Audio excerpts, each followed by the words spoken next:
Camera কি একটু বাঁকানো?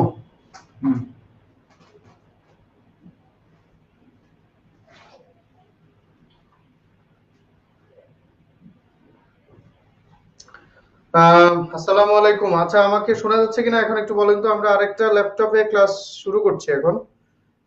একটু সাউন্ডের ব্যাপারে একটু বলেন, সাউন্ড শোনা যাচ্ছে কিনা? কাজী মহিদুল হক, ওয়ালাইকুম সালাম, ভালো আছি। Abdul Hanan Hanif, now clear sound. Okay sir, thank you, thank you. এবার কোনো সমস্যা নাই? ওকে, ঠিক আছে, ঠিক আছে, ঠিক আছে। প্রথমবারে কিছুক্ষণ সাউন্ডের প্রবলেমের জন্য, টেকনিক্যাল প্রবলেমের জন্য দুঃখিত। আমরা আমাদের পড়াশোনা শুরু করব। কতজন জয়েন করেছেন? 31। লাস্ট ক্লাসে সাবজেক্ট ভার্ব এগ্রিমেন্টে আমরা যা যা পড়িয়েছি সেগুলো কি বাসায় স্টাডি করেছিলেন? সেগুলো কি বাসায় পড়েছিলেন কিনা? যদি না পড়ে থাকেন সেগুলো স্টাডি করতে হবে, because subject verb agreement preliminary পরীক্ষায় আসার জন্য খুবই গুরুত্বপূর্ণ একটা টপিক। আগেও বলেছি, এখনো বলছি, subject verb agreement, preposition, identification of parts of speech, এগুলো কিন্তু প্রিলিমিনারি পরীক্ষায় আসার জন্য একেবারে হট টপিক। সো এগুলো ভালো করে বারবার রিভাইজ করতে হবে, রিভাইজ করা উচিত। আজকে আমরা সাবজেক্ট ভার্ব এগ্রিমেন্ট 2 পড়ব। Subject verb agreement 2, subject verb agreement 2 পড়ব আজকে। লাস্ট ক্লাসে আমরা যেটুকু, কালকের একটা সমস্যা আছে, সমস্যা নিয়ে কাজ করবেন হচ্ছে গুগল মিটে যখন যাব তখন। এক্সকিউজ মি, একজন প্রশ্ন করেছে কালকের একটা সমস্যা আছে, যিনি বলছেন সমস্যা আছে তিনি গুগল মিটে যখন যাব তখন প্রশ্ন করে কালকের কি সমস্যা আছে সেটা সমাধান করবেন। এখানে এখন আমরা শুধু পড়তে চাই, বিকজ আমাদের প্রশ্ন উত্তরের জন্য তো গুগল মিট আছেই। সো এখানে প্রশ্ন না করে ওই প্রশ্নটা গুগল মিটে করলে ভালো হবে। ওকে, প্রথমে কিছু ওয়ার্ড লিখছি, একটু বোর্ডের দিকে খেয়াল করেন। কিছু রোগের নাম লিখছি। Mumps, measles, rickets, hives, hysterics, bends. পড়ে খেয়াল করেন কি লেখা হয়েছে, কি লেখা হয়েছে খেয়াল করেন। কি বলছে স্যার? আগেই তো ভালো ছিল, এত সুন্দর করে কথা বলেন কেন? মানে কি, মানে আগে ভালো ছিল? আগে তো সাউন্ডই বুঝাই যাচ্ছিল না, সেটা ভালো ছিল কিভাবে? হোয়াট এভার, কিছু ওয়ার্ড লেখা হয়েছে, একটু দেখেন। Mumps, measles, rickets, hives, hysterics, bands, এই সবগুলো রোগের নাম, নেম অফ ডিজিজ। আচ্ছা, কিছু খেলার নাম আছে, সেগুলো একটু লিখি। কিছু খেলার নাম আছে, যেমন বিলিয়ার্ডস,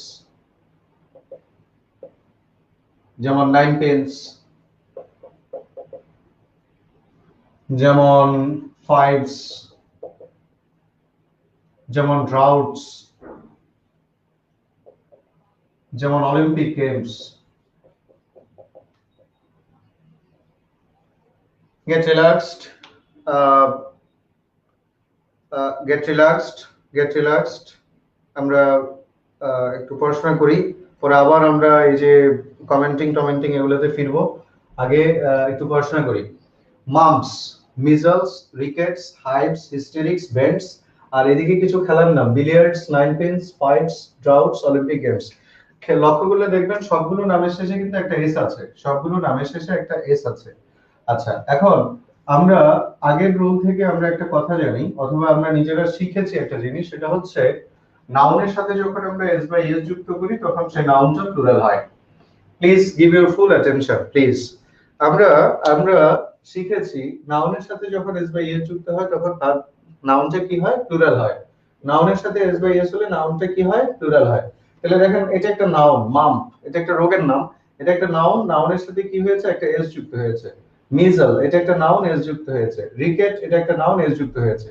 নাউনের সাথে এস যুক্ত হলে নাউনটা প্লুরাল হয়। তাহলে এই নাউনগুলোর সাথে এস যুক্ত হওয়ার কারণে নাউনগুলো কিন্তু প্লুরাল হয়েছে, নাউনগুলো প্লুরাল হয়েছে। কিন্তু এই সবগুলো নাউনের ভার্ব হবে সিঙ্গুলার, এই সবগুলো নাউনের ভার্ব হবে সিঙ্গুলার। আমি বোধহয় ক্লিয়ার করতে পারিনি, সবাই আবার মনোযোগ দিয়ে শুনেন। আমরা সাধারণত একটা জিনিস শিখেছিলাম, লাস্ট ক্লাসেও শিখেছি, আগে থেকেও আমরা জানি, সেটা হচ্ছে নাউনের সাথে এস বা ইএস যুক্ত হলে নাউনটা প্লুরাল হয়।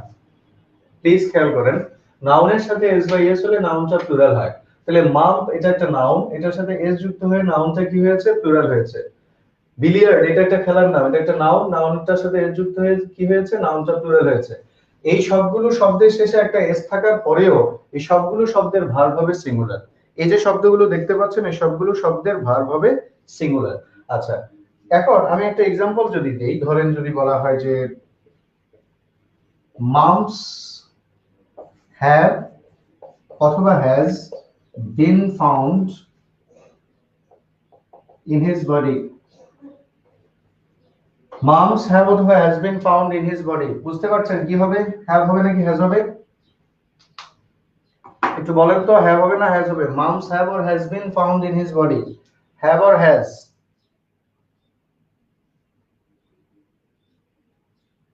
একটু দ্রুত বলেন।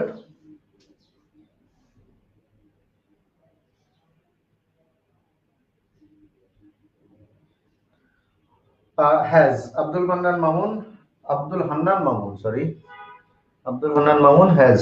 ওকে, ভেরি গুড। মামস হ্যাজ লিখবো আমরা, হ্যাভ নয়। তাহলে দেখেন, নাউনের সাথে এস বাই এস যুক্ত হয়ে নাউনটা প্লুরাল হলেই, নাউনের সাথে এস বাই এস যুক্ত হয়ে নাউনটা প্লুরাল হলেই ভার্বটা যে প্লুরাল হবে এরকম বাধ্যবাধকতা কিন্তু নাই।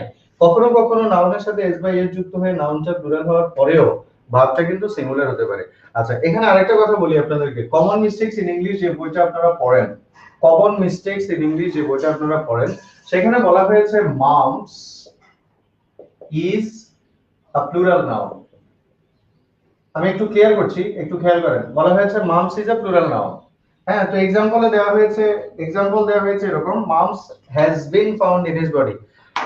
একটু একটু মনোযোগ দিবেন, মনোযোগ না দিলে এটা ক্লিয়ার করা যাবে না। দেখেন, কমন মিস্টেকস ইন ইংলিশ বইটার মধ্যে বলা হয়েছে mumps is a plural noun, বলা হয়েছে mumps is a plural noun, কিন্তু এক্সাম্পলে দেওয়া হয়েছে মামস হ্যাজ বিন ফাউন্ড। প্রায় সময় ছাত্রছাত্রীরা আমাকে এই প্রশ্নটা ইনবক্সে আমাকে জানিয়ে বলে যে স্যার দেখেন এখানে লেখা আছে mum's is a plural noun, কিন্তু এখানে স্যার ভার্ব দেওয়া আছে সিঙ্গুলার। তো এটা কেন দেওয়া আছে ব্যাখ্যা করি।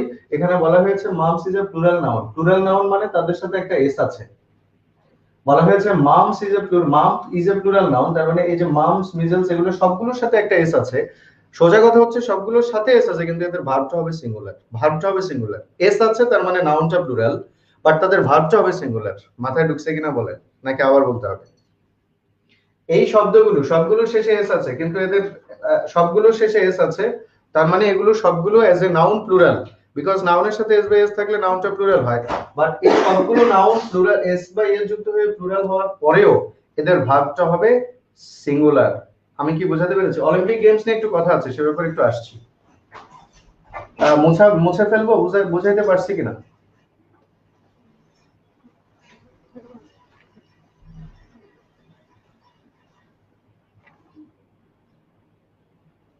কারো কোনো সারা শব্দ নাই কেন?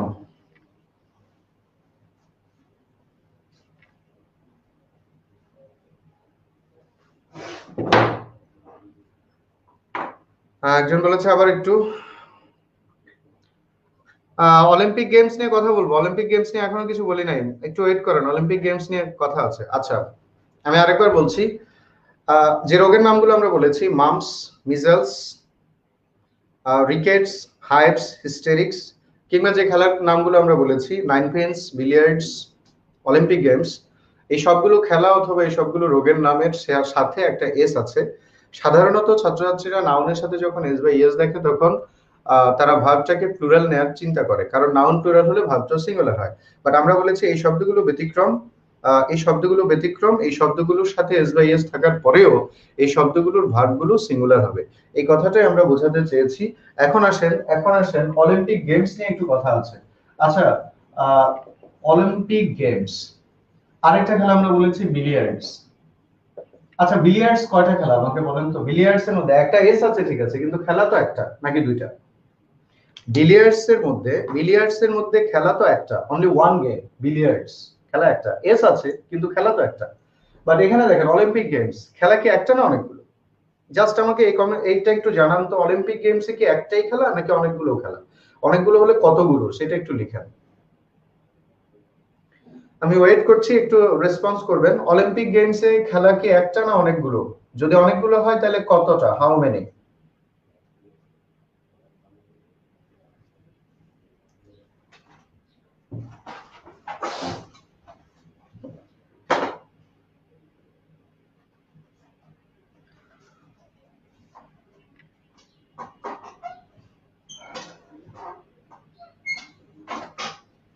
কি বলছে বেনজি সুলতানা? বুঝি নাই। বেনজি সুলতানা বলছে কি, খেলার নামে দেশের নাম বা টিমের নাম বুঝালে ভার্বের একটা চেঞ্জ হয়। খেলার নাম, দেশের নাম এগুলো নিয়ে কথা বলবো, একটু ওয়েট করেন। 28 অনেকগুলো, মেবি 28। আচ্ছা ওকে, এখন ব্যাখ্যাটা শুনেন। আজকে উপস্থিতি অনেক কম, বুঝতে পারছি না কারণ কি। ওকে, এখন ব্যাখ্যাটা শুনেন, একটু একটু একটু গেট রিল্যাক্সড। থামেন, থামেন, ওকে, একটু একটু ওয়েট করেন। আচ্ছা, অলিম্পিক গেমসে কি অনেকগুলো খেলা আছে না অনেকগুলো ইভেন্ট আছে? আমাকে একটু বলেন তো। অলিম্পিক গেমসে খেলা অনেকগুলো নাই, অনেকগুলো ইভেন্ট আছে। আপনি কি কখনো এরকম বলতে শুনেছেন যে বাংলাদেশ অলিম্পিক গেমসের একটা খেলায় সোনা জিতেছে, এরকম কখনো শুনেছেন? ওখানে বলা হয় বাংলাদেশ অলিম্পিক গেমসের একটা ইভেন্টে সোনা জিতেছে। তার মানে সামগ্রিকভাবে অলিম্পিক গেমস খেলা হচ্ছে একটা, আর এই খেলাকে ডিভাইডেশন করলে আমরা অনেকগুলো ইভেন্ট পাবো। আমাকে বলেন তো, অলিম্পিক গেমসের উদ্বোধনী অনুষ্ঠান কি একটা না অনেকগুলো? আমি খেলাটা যে হবে, অনেকগুলো ইভেন্টে যে খেলা হবে, তাদের উদ্বোধনী অনুষ্ঠান কয়টা হয়? একটা হয়। সমাপনী অনুষ্ঠান কয়টা হয়? একটা। আয়োজন কিন্তু একটা। আমি যদি বলি যে আমি অস্ট্রেলিয়াতে অলিম্পিক গেমস হবে, সেখানে যাচ্ছি, তাহলে কি বোঝাচ্ছি? আমি সামগ্রিকভাবে একটা একটা আয়োজনকে বোঝাচ্ছি। ওটাকে ভাঙলে আমরা অনেকগুলো ইভেন্ট পাবো। ফলে অলিম্পিক গেমস বলতে আমরা অনেকগুলো খেলাকে বুঝলেও আসলে এগুলো অনেকগুলো খেলা নয়, অনেকগুলো ইভেন্ট। ফলে সামগ্রিকভাবে এখানে আসলে খেলা একটাই, বাট ভাঙলে আপনি অনেকগুলো ইভেন্ট পাবেন। আচ্ছা আমাকে বলেন, আমাদের স্কুলে অ্যানুয়াল স্পোর্টস হয় না? অ্যানুয়াল স্পোর্টস এর মধ্যে আপনারা নিশ্চয়ই ছোটবেলায় দেখেছেন, স্কুলে অ্যানুয়াল স্পোর্টস, কলেজে অ্যানুয়াল স্পোর্টস। অ্যানুয়াল স্পোর্টস এর মধ্যে আপনি দেখবেন কোরআন তেলাওয়াতের মাধ্যমে শুরু করা হয় অ্যানুয়াল স্পোর্টসটা। সেটা কয়বার করা হয়? একবার। প্রধান অতিথি কয়জন থাকেন? একজন। হ্যাঁ, সমাপনী বক্তব্য কয়বার হয়? একবার। তাহলে সামগ্রিকভাবে অনুষ্ঠান একটা, বাট ভাঙলে অনেক কিছু পাবেন। তাহলে অলিম্পিক গেমস এর ক্ষেত্রেও বিষয়টা এরকমই। অলিম্পিক গেমস সামগ্রিকভাবে আয়োজন একটা, উদ্বোধনী অনুষ্ঠান একটা, একটা আয়োজন, একটা জিনিস। Okay, so Olympic games in general এটাকে আমরা সিঙ্গুলার বলছি। এখন অলিম্পিক গেমসে যেহেতু কিছু ইভেন্টের সমষ্টি আছে, তাহলে নিঃসন্দেহে অলিম্পিক গেমস একটা কালেকটিভ নাউন। অলিম্পিক গেমস নিঃসন্দেহে একটা collective noun, because Olympic games এর মধ্যে অনেকগুলো ইভেন্ট আছে। সো এটা একটা কালেকটিভ নাউন। এখন প্রশ্ন হচ্ছে, লাস্ট ক্লাসে আমরা শিখেছিলাম যে অলিম্পিক কালেকটিভ নাউন গুলোর দ্বারা যখন মতামতের মিল থাকে, সিঙ্গেল ইউনিট বোঝানো হয়, তখন ভার্বটা সিঙ্গুলার হয়। আর মতামতের অমিল যখন হয়ে যায় তখন প্লুরাল হয়ে যায়। এই কথাটা আমরা বলেছিলাম। ফলে অলিম্পিক গেমস থেকে দুটো এক্সাম্পল দিচ্ছি, একটু খেয়াল করেন। যদি বলা হয় এরকম করে যে অলিম্পিক গেমস ইজ অথবা are not played in Bangladesh. বাংলাদেশে অলিম্পিক গেমস খেলা হয় না। বাংলাদেশে অলিম্পিক গেমস খেলা হয় না। দ্রুত উত্তর দিবেন, ইজ না আর? অলিম্পিক গেমস বাংলাদেশে খেলা হয় না। অলিম্পিক গেমস বাংলাদেশে খেলা হয় না।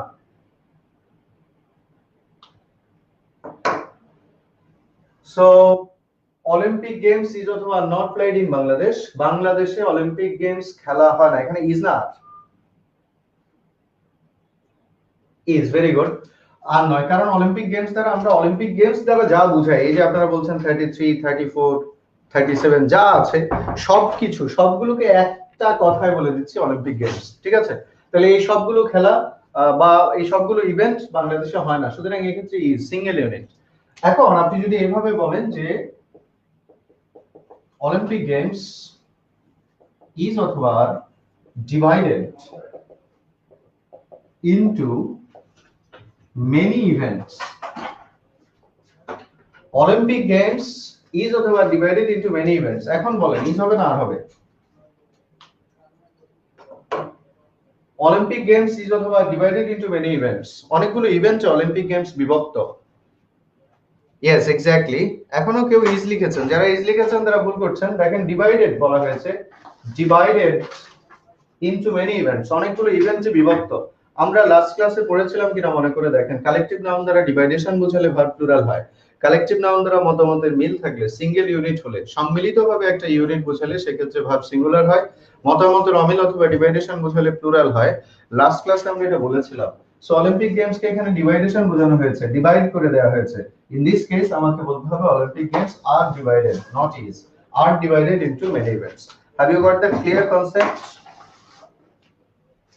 বেনজির সুলতানা, একদম কালেকটিভ নাউনের মতো না, এটা কালেকটিভ নাউনই। Olympic games is a collective noun because এখানে কিছু কালেকটিভিটি আছে, কিছু গেমস এর, কিছু স্পোর্টস এর অথবা কিছু ইভেন্টস এর কালেকটিভিটি রয়েছে। সো এটা একটা কালেকটিভ নাউন। কালেকটিভ নাউনের যে নিয়ম, সেই নিয়ম অনুসারে আমরা এটাকে ট্রিট করব। আমার কথা হচ্ছে আমরা সোফার একটা রুল আলোচনা করেছি, আপনারা সবাই ক্লিয়ার হতে পেরেছেন কিনা আমাকে জানান।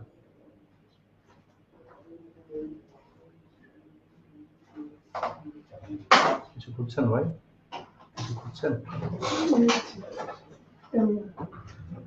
Clear sir Abdul Hanif, okay, বাকিরা clear? Games word plural, I don't know games শব্দটা কোথায় ব্যবহার করছেন সেটার উপর ডিপেন্ড করবে এটা সিঙ্গুলার না প্লুরাল। বাক্য লিখলে বোঝা যাবে, আদারওয়াইজ বলা যাবে না। যেমন অলিম্পিক গেমস, এখানে তো সিঙ্গুলারই হলো।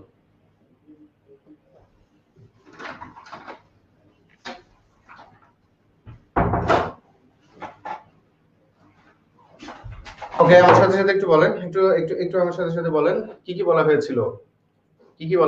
বলা হয়েছিল প্রথমত বলেছিলাম 9 pence, billiards, fives, draughts, Olympic Games, এগুলো সব খেলার নাম। এছাড়া বলেছি mumps, measles, rickets, hives, hysterics, এগুলো সব রোগের নাম। এদের নামের সাথে একটা এস থাকার পরেও, নাউনটা এস যুক্ত হয়ে প্লুরাল হওয়ার পরেও আমরা ভার্ব, এদের ভার্ব ব্যবহার করব সবসময় সিঙ্গুলার ফর্ম। সো আশা করি বুঝতে পেরেছেন। আমরা পরের প্রসঙ্গে যাই। রিলেটিভ প্রোনাউন চিনেন সবাই? রিলেটিভ প্রোনাউন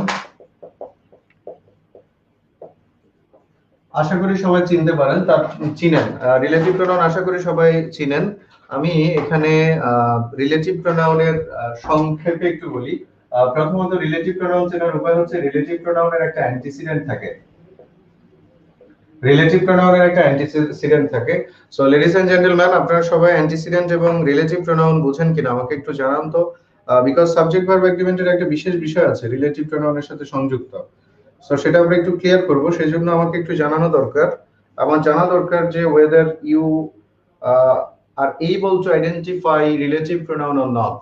রিলেটিভ প্রোনাউন হচ্ছে সে সকল প্রোনাউন যাদের একটা অ্যান্টিসিডেন্ট থাকে। সো অ্যান্টিসিডেন্ট কি? অ্যান্টিসিডেন্ট হচ্ছে রিলেটিভ প্রোনাউনের পূর্ববর্তী অংশ, অর্থাৎ রিলেটিভ প্রোনাউন যাকে নির্দেশ করে সেটাই রিলেটিভ প্রোনাউনের অ্যান্টিসিডেন্ট। এখন সাবজেক্ট ভার্ব এগ্রিমেন্টে এখানে একটা রুল আছে। রুলটা আমার সাথে সাথে মনে মনে একটু সবাই বলেন, পরে আমরা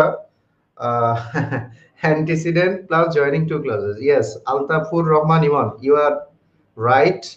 antecedent থাকবে এবং দুটো ক্লজকে যুক্ত করবে। তবে সিম্পলি আমরা antecedent থাকে এটা বললে মোটামুটি রিলেটিভ প্রোনাউনকে ব্যাখ্যা করতে পারবো। আচ্ছা, আমার সাথে একটু বলেন, রিলেটিভ প্রোনাউনের অ্যান্টিসিডেন্ট অনুসারে কিন্তু রিলেটিভ প্রোনাউনের পরের ভার্বটা নির্ধারিত হয়। আবার বলছি, রিলেটিভ প্রোনাউনের অ্যান্টিসিডেন্ট অনুসারে, বলেন কি বলছি, আবার বলছি, রিলেটিভ প্রোনাউনের অ্যান্টিসিডেন্ট অনুসারে, বলেন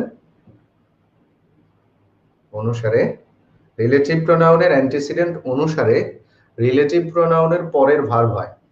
রিলেটিভ প্রোনাউনের আগের অ্যান্টিসিডেন্ট অনুসারে রিলেটিভ প্রোনাউনের পরের ভার্ব হয়। বলেন, সবাই বলেন, রিলেটিভ প্রোনাউনের অ্যান্টিসিডেন্ট অনুসারে রিলেটিভ প্রোনাউনের পরের ভার্ব হয়। বলেন রিলেটিভ প্রোনাউনের অ্যান্টিসিডেন্ট অনুসারে, বলেন রিলেটিভ প্রোনাউনের অ্যান্টিসিডেন্ট অনুসারে রিলেটিভ প্রোনাউনের পরের ভার্ব হয়। বলেন মনে মনে আরো দুই একবার বলেন, রিলেটিভ প্রোনাউনের অ্যান্টিসিডেন্ট অনুসারে রিলেটিভ প্রোনাউনের পরের ভার্ব হবে। রিলেটিভ প্রোনাউনের আগের যে অ্যান্টিসিডেন্ট আছে সেই অ্যান্টিসিডেন্ট অনুসারে রিলেটিভ প্রোনাউনের পরের ভার্ব নির্ধারিত হবে। ওকে, এখন বলেন তো, I am Rahman who dash a teacher.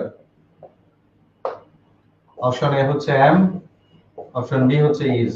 Which one is correct? Am না is? I am Rahman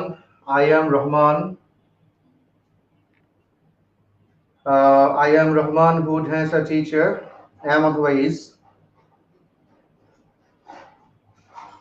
সবাই একটু কমেন্ট করেন হ্যাঁ অথবা ইজ।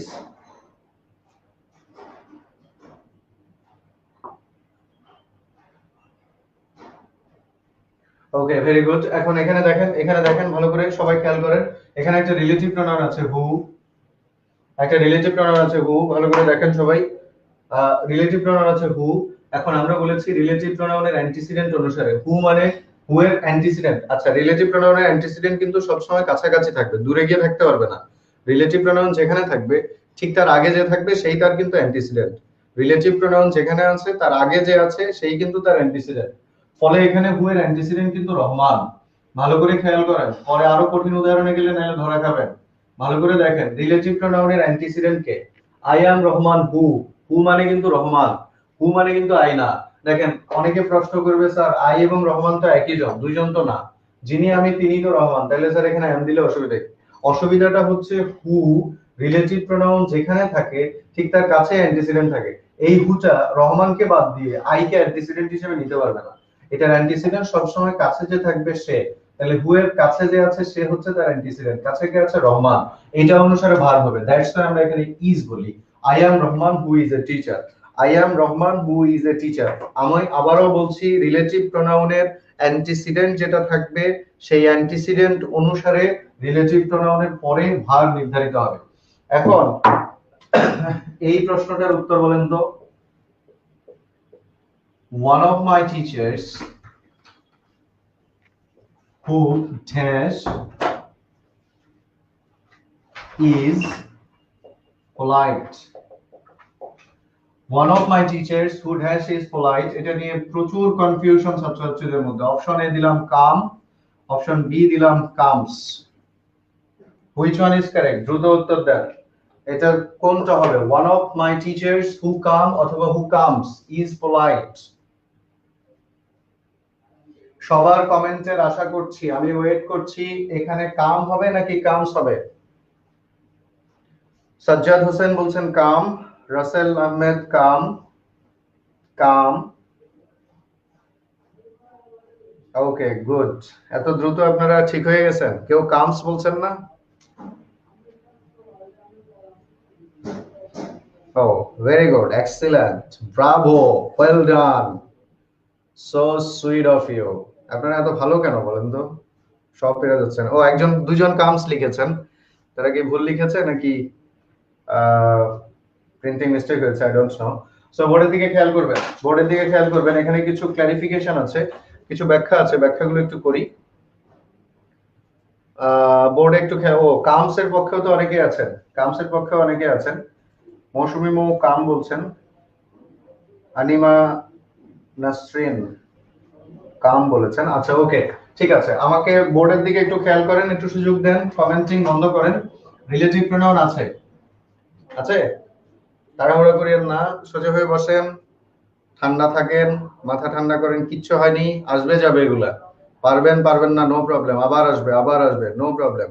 বোর্ডে তাকা, বোর্ডে তাকা। হু অ্যান্টিসিডেন্ট কে?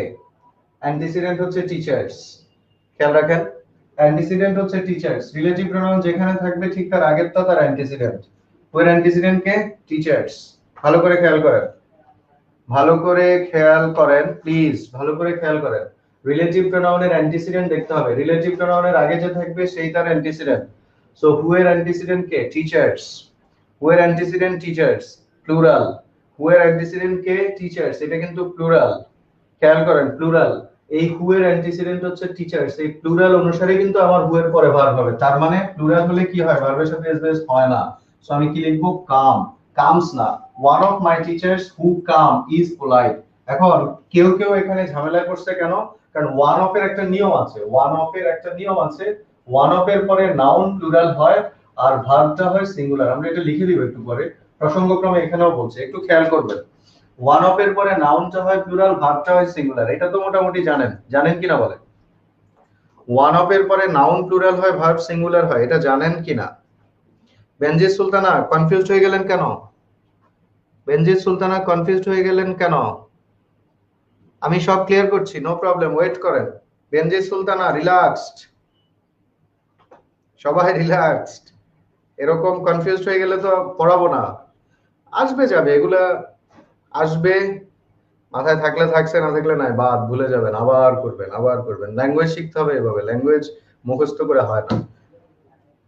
স্যারে বলছে বুঝি নাই, no problem, don't get panicked.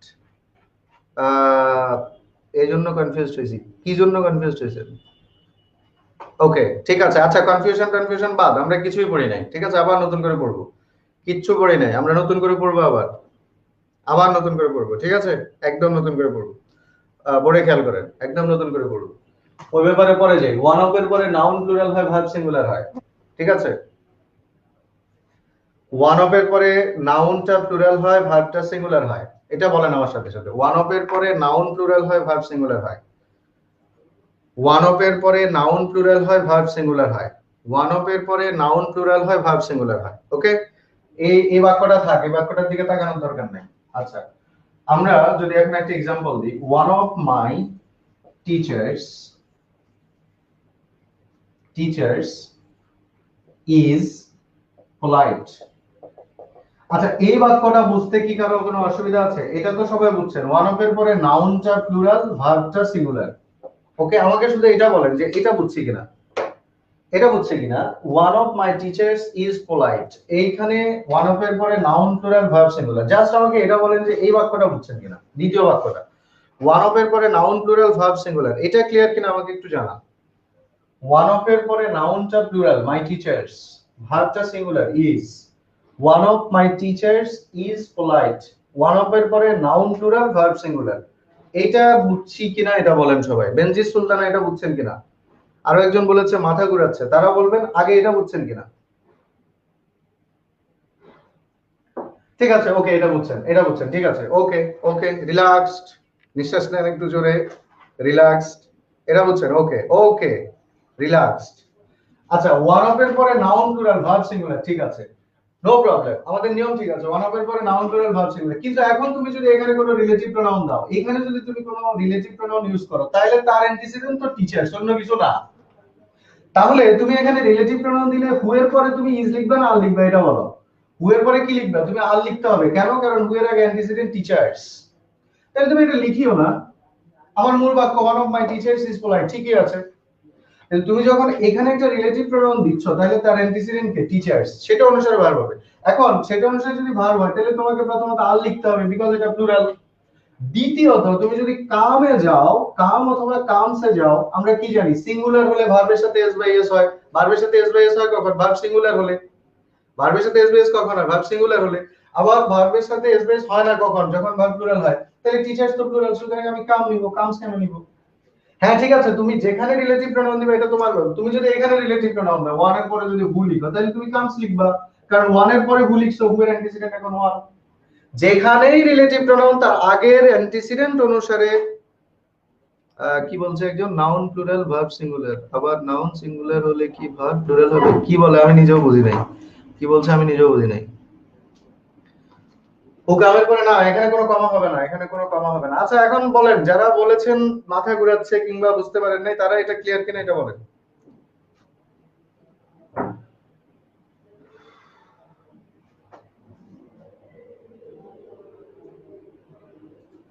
Thank you sir, বুঝছি। আচ্ছা, আমি আরো একটা এক্সাম্পল দিই, এটা মুছে ফেলছি।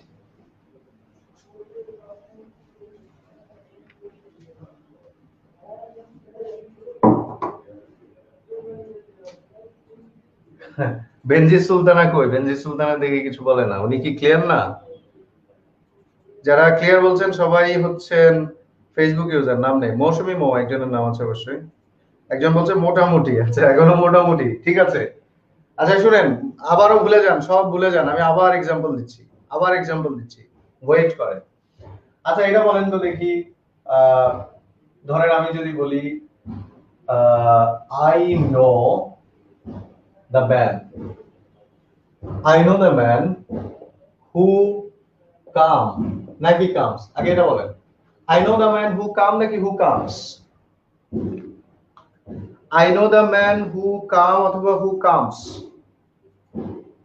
I know the man who come নাকি হু কামস? এটা কমেন্ট করেন তাড়াতাড়ি, সময় নাই। I know the man who come নাকি who comes?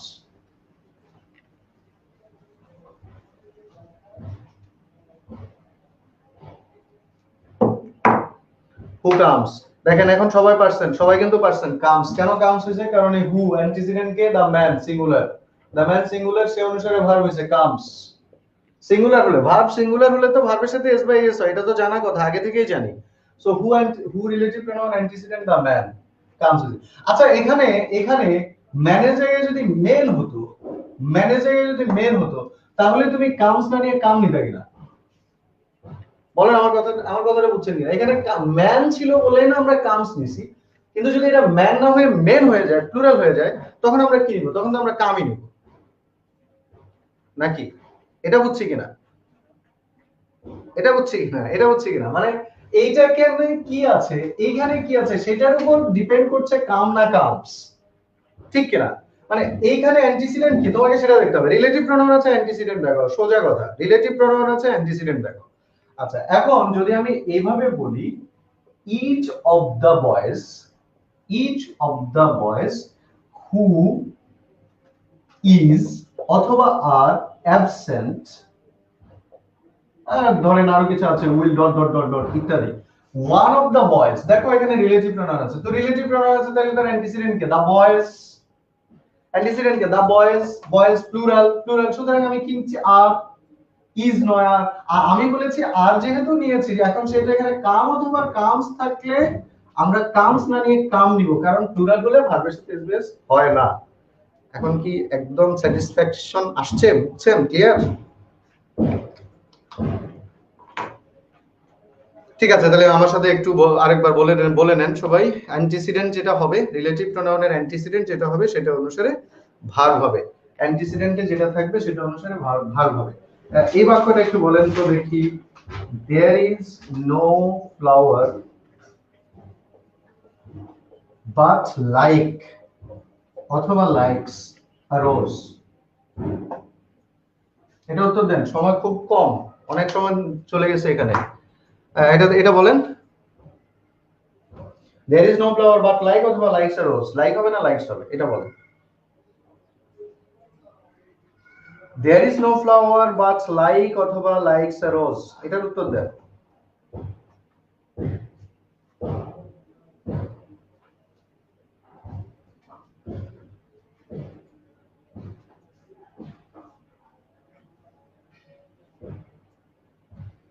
There is no flower but like অথবা likes a rose।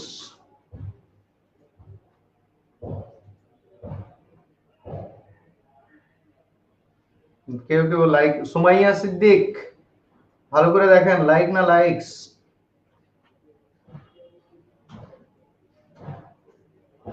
সো এবার দেখেন এখানে বাচ্চা একটা রিলেটিভ প্রোনাউন, এটা কি আপনারা জানেন? এই বাচ্চা একটা রিলেটিভ প্রোনাউন,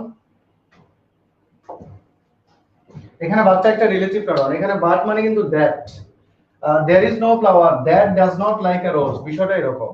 এখানে এখানে বাট মানে কিন্তু দ্যাট, অর্থাৎ এখানে বাটটা না লিখে যদি আমি দ্যাট লিখতাম বা that does not লিখতাম, তাহলে কিন্তু অর্থ কি ছিল? there is no flower that like a rose। এবং এখানে বাট মানে কিন্তু যা, এখানে কিন্তু বাট মানে যা। there is no flower, এমন কোনো ফুল নেই, এমন কোনো ফুল নেই, but like a rose বা likes a rose, যেটাই নেই, এমন কোনো ফুল নেই যা গোলাপের মতো।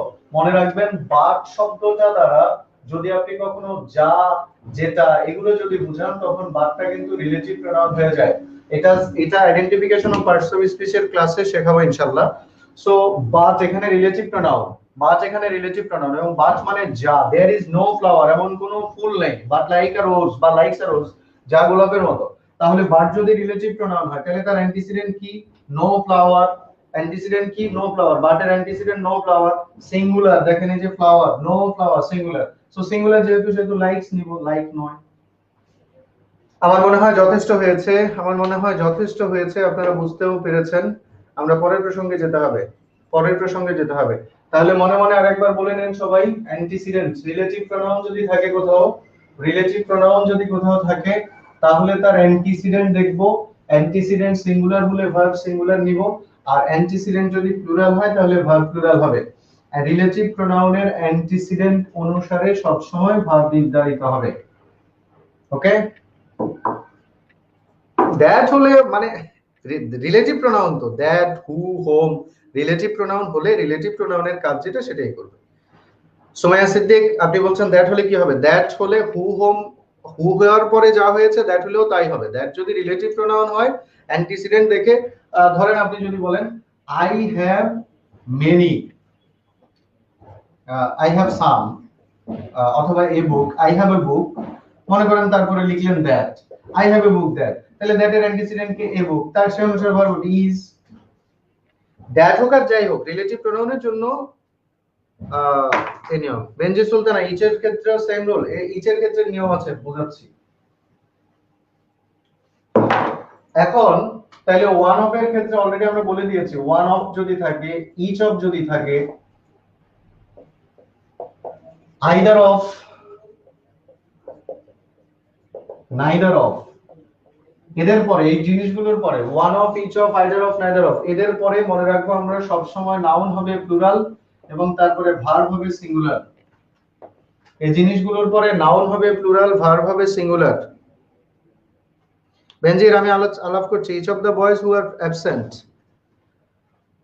পোলাপাইনের মানে অতি উৎসাহ দেখলে আমার আসলে মেজাজ গরম হয়, যদিও আমি অনলাইন ক্লাসে নিজেকে অনেক কন্ট্রোল করি। দেখেন এই কমেন্টটা দেখেন, এটা তো আমি আলাপ করব। এখন আলাপ করার আগে যদি কোনো প্রশ্ন করে বসে থাকেন তাহলে তো problem, number one. Number two হচ্ছে প্রশ্ন করার জন্য তো আপনাদের গুগল মিট আছে, তাহলে আমরা যখন যে টপিকে থাকি সেই টপিকটা নিয়ে কথা বলা ভালো না? এটা নিয়ে আমি আলাপ করব। বেনজির সুলতানা আপনার প্রশ্ন কি এখানে? Each of the boys who are absent, বাক্যটা শেষ হলো না। আচ্ছা এটা আমি আলোচনা করছি, আগে এটা দেখেন, বোর্ডে দেখেন, বোর্ডে দেখেন। One of, each of, either of, neither of, এদের পরে নাউন প্লুরাল হবে, ভার্ব সিঙ্গুলার হবে। তাহলে আমরা যখন বলি each of the boy,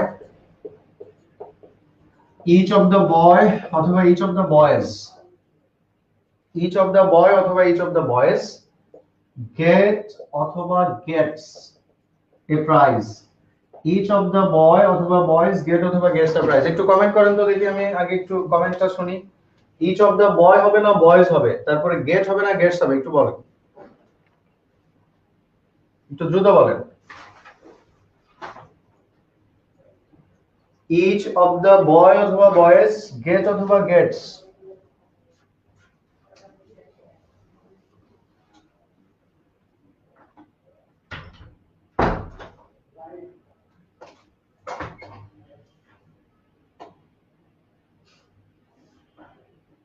mixed reaction সবার, কেউ কেউ পারছে আবার কেউ কেউ পারছে না। আমরা বলেছি ইচ অফ এর পরে নাউনটা প্লুরাল, তাহলে বয়েজ, ইচ অফ এর পরে নাউনটা প্লুরাল বয়েজ। আচ্ছা আমরা বলেছি তারপর ভার্বটা সিঙ্গুলার, ভার্ব সিঙ্গুলার মানে তো ভার্বের সাথে এস বাই এস হওয়া। এটা কেন মাথায় ঢুকছে না আমি বুঝতে পারছি না। ভার্ব সিঙ্গুলার হওয়া মানে তো ভার্বের সাথে এস বাই এস হওয়া। So each of the boys get surprise. এখন কথা হচ্ছে তুমি ইচ এর পরে ইচ অফ দ্য বয়েজ লিখবা, ইচ অফ দ্য বয়েজ লিখবা। বেনজির সুলতানা আপনারা যে প্রশ্নটা করেছেন খেয়াল করেন, খেয়াল করেন বেনজির সুলতানা এবং অন্যান্য যারা আছেন খেয়াল করেন। ইচ অফ দা বয়েজ লিখবে, ইচ এর পরে নাউনটা প্লুরাল লিখবে। এখন এখানে যদি রিলেটিভ প্রোনাউন লিখো তাইলে এই বয়েজ অনুসারে আবার ভার্ব দিবা, হু আর কামিং। তারপরে গেটস এর গেটস তো ঠিকই আছে, গেট সারপ্রাইজ। আমি শেষবারের মতো বলছি, এরপরে না বুঝলে আর পারবো না। ইচ অফ এর পরে নাউনটা প্লুরাল হইছে, নাউনটা প্লুরাল হইছে, ইচ অফ এর পরে নাউনটা প্লুরাল হইছে, ভার্বটা সিঙ্গুলার হইছে। এটা তো ছিল না ভাই, এটা তো অন্য জিনিস, এটা তো নাই, এটা তো ভিন্ন জিনিস। ইচ অফ এর পরে নাউন প্লুরাল হইছে, ভার্ব সিঙ্গুলার হইছে, এটা হচ্ছে তোমার নিয়ম। ইচ অফ এর পরে নাউন প্লুরাল হইছে, ভার্ব সিঙ্গুলার হইছে। এখন তুমি হু যুক্ত করছো, উল্টা আরেকটা জিনিস যুক্ত করছো, তাহলে যুক্ত করলে তার আগেরটা অ্যান্টিসিডেন্ট, এটাই বোঝাতে চাচ্ছি। হু আর গোইং বা হু আর কামিং। ওকে, মূল নিয়ম হচ্ছে ইচ অফ এর পরে নাউন প্লুরাল ভার্ব সিঙ্গুলার, আর এখানে রিলেটিভ প্রোনাউন দিলে অ্যান্টিসিডেন্ট ফলো করে সেই অনুসারে ভার্ব। ইয়েস, মৌসুমী সুলতানা রিলেটিভ প্রোনাউন থাকলে তারপর চেঞ্জ। বেনজি সুলতানা বলছেন এবার বুঝেছি স্যার। ওকে থ্যাংক ইউ, আমরা পরের প্রসঙ্গে যাব।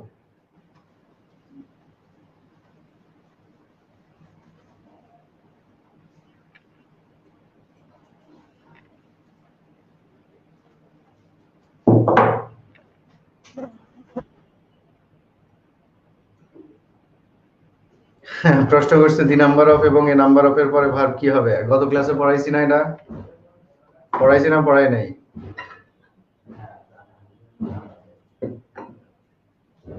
ফকফকা, ফকফকা আর কি?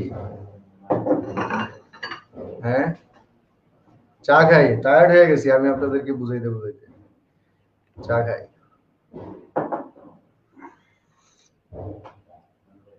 লাস্ট ক্লাসে পড়াইছে, গুড, লাস্ট ক্লাসে পড়াইছি। আপনাদের উচিত হচ্ছে আগের লেকচারগুলো একটু দেখা, ভিডিওগুলো আগে তো গ্রুপে থাকে, সেগুলো একটু দেখলে সুবিধা হবে।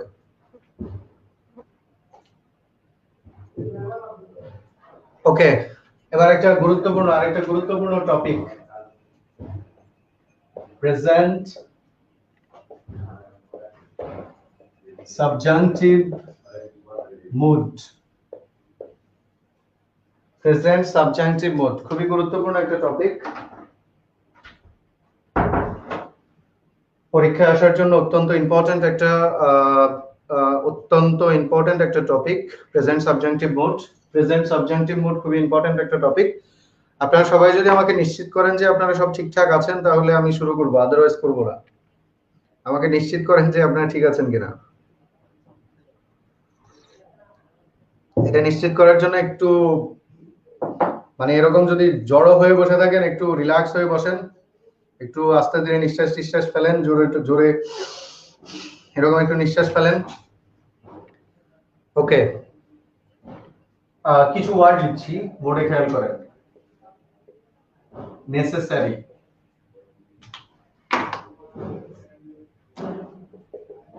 ইম্পর্ট্যান্ট,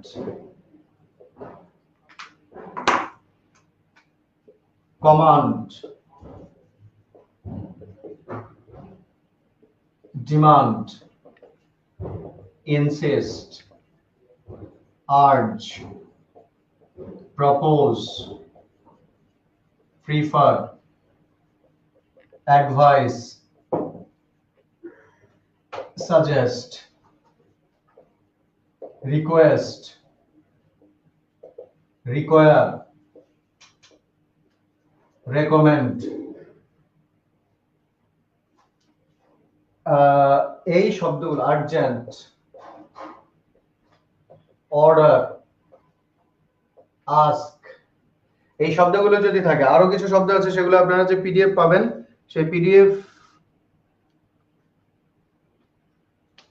আমি একা রিল্যাক্স হচ্ছি, আপনারাও চা খান, আপনাদের বাসায় যারা আছে তাদেরকে বলেন চা দিতে, তাহলে তো হয়ে গেল। এই ওয়ার্ডগুলোর সাথে আরো কিছু ওয়ার্ড আছে, সেগুলো আপনাদের যে পিডিএফ দেওয়া হবে সেই পিডিএফ এর মধ্যে পাবেন। এখন শুনেন, আগে এই ওয়ার্ডগুলো দিয়ে কি হয় না হয় কিচ্ছু জানার দরকার নেই, ওয়ার্ডগুলো জাস্ট পড়েন। সবাই ওয়ার্ডগুলো জাস্ট পড়েন, কি হয় না হয় পরে, আগে ওয়ার্ডগুলো পড়েন। ওয়ার্ডগুলো আগে পড়েন, কি হয় না হয় সেটা পরে আলাপ করব, আগে ওয়ার্ডগুলো পড়েন। আমি আমার সাথে পড়েন। Necessary, important, command, demand, insist, আচ্ছা আরো একটা লিখি, ইম্পারেটিভ, ম্যান্ডেটরি, অব্লিগেটরি। ওকে, আবার বলেন আমার সাথে একটু বলেন, আমার সাথে বলেন। নেসেসারি, ইম্পর্ট্যান্ট, কমান্ড, ডিমান্ড, বা একটু মানে গরম লাগতেছে, হ্যাঁ মানে ঠান্ডাটা বাড়া। Command, demand, insist, urge, propose, prefer, advice, suggest, request, require, recommend. আমার সাথে বলতে হবে, নাহলে কিন্তু একটু পরে কাজে পারবেন না। এগুলো আমার সাথে একটু বলেন। Urgent, order, ask, imperative, mandatory, obligatory. দেখি বোর্ডের দিকে না তাকিয়ে দেখি মনে মনে বলেন তো সবাই, একটু বলেন। হ্যাঁ হ্যাঁ ঠিক আছে, আমি শুনছি, হ্যাঁ তারপর ইয়েস, বোর্ডের দিকে না তাকিয়ে বলেন, ওয়ার্ডগুলো বলেন, আরেকবার সবাই বলেন মনে মনে।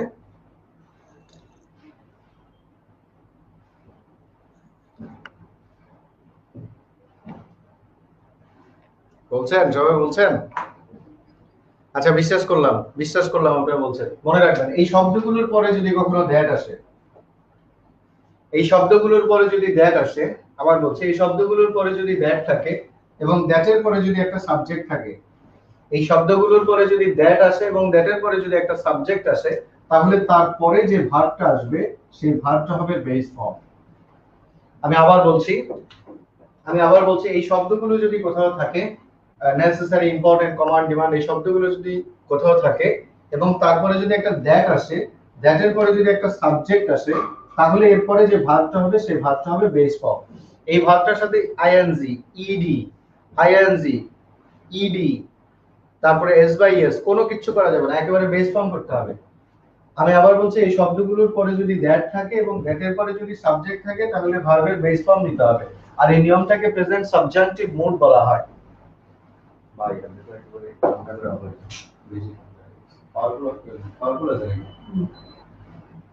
হ্যাঁ তাহলে ওকে। সো সো সো এই শব্দগুলোর পরে আবার বলছি এই শব্দগুলোর পরে যদি দ্যাট আসে, দ্যাটের পরে যদি সাবজেক্ট আসে তাহলে ভার্বটা বেস ফর্ম হবে। আর এই টোটাল প্রক্রিয়াটাকে, টোটাল নিয়মটাকে ইংলিশ গ্রামারে বলা হয় present subjunctive mode. Present subjunctive mode. আমরা এখন উদাহরণ দিব, এখান থেকে প্রশ্ন হয় পরীক্ষায়, সো মনোযোগ দেন, ভালো করে মনোযোগ দেন। দেখা যায় এখানে? আচ্ছা, যদি বলা হয় মাই doctor advised me that I dash. My doctor advised me that I dash. Option A go, option B goes, option C went, option D had gone. Please monologue then, please monologue then, please monologue then. My doctor advised me that I dash. আচ্ছা দেখেন advised আছে, advised past tense কিনা? advised past tense, advised দেখেন past tense। আচ্ছা টেন্সের নিয়ম থেকে আমরা একটা কথা জানি কিনা, শিখেছি কিনা টেন্সের নিয়ম থেকে একটা কথা, যে আগেরটা ফার্স্ট টেন্সের হলে পরেরটাও ফার্স্ট টেন্স হয়, আগেরটা প্রেজেন্ট হলে পরেরটাও প্রেজেন্ট হয়, কিংবা আগেরটা ফিউচার হলে পরেরটাকেও সেই সিকোয়েন্সে মেনটেন করতে হয়, এরকম কিছু আমরা শিখেছি কিনা? দেখেন আগেরটা ফার্স্ট টেন্সে আছে, পরেরটাও past tense, sequence of tense থেকে কিন্তু আমরা এই নিয়মটা শিখেছি বা জানি। আগের অংশটা যে টেন্সে থাকে পরের অংশটাকেও একই টেন্সে লেখার জন্য আমরা বলে থাকি, এবং এটাও কিন্তু একটা গ্রামার, আগেরটা যে টেন্সে আছে পরেরটাকেও একই টেন্সে লিখতে হবে। বাট এই সেন্টেন্সটা প্রেজেন্ট সাবজেক্টিভ মুডের একটা সেন্টেন্স। দেখেন অ্যাডভাইসড আমাদের লিস্টে আছে, অ্যাডভাইস শব্দটা আমাদের লিস্টে আছে। অ্যাডভাইসের পরে দেখেন, আচ্ছা সরি এখানে মি হবে না, মি বাদ, মাই ডক্টর অ্যাডভাইসড। আচ্ছা অ্যাডভাইসড এর পরে দেখেন এখানে একটা দ্যাট আসছে, দ্যাট। আমরা বলেছি এই শব্দগুলোর পরে যদি দ্যাট হয় এবং তারপরে একটা সাবজেক্ট আসছে, দেখেন I, my doctor advised that I, advice লিস্টে আছে, তারপরে দ্যাট, তারপরে সাবজেক্ট আসছে, সো আমরা বলছি এখানে ভার্বের বেস ফর্ম হবে। এখানে অন্যান্য সকল নিয়ম নীতি বন্ধ, অন্য যত নিয়ম আছে সব বাদ। প্রেজেন্ট সাবজেক্টিভ মুড হলে এই শব্দগুলো থাকলে, তারপরে দ্যাট থাকলে, তারপরে সাবজেক্ট থাকলে সব সময় ভার্বের বেস ফর্ম লিখতে হবে। আর এই নিয়মটাকে প্রেজেন্ট সাবজেক্টিভ মুড বলা হয়। বলেন তো আপনারা বুঝতে পারছেন কিনা সবাই?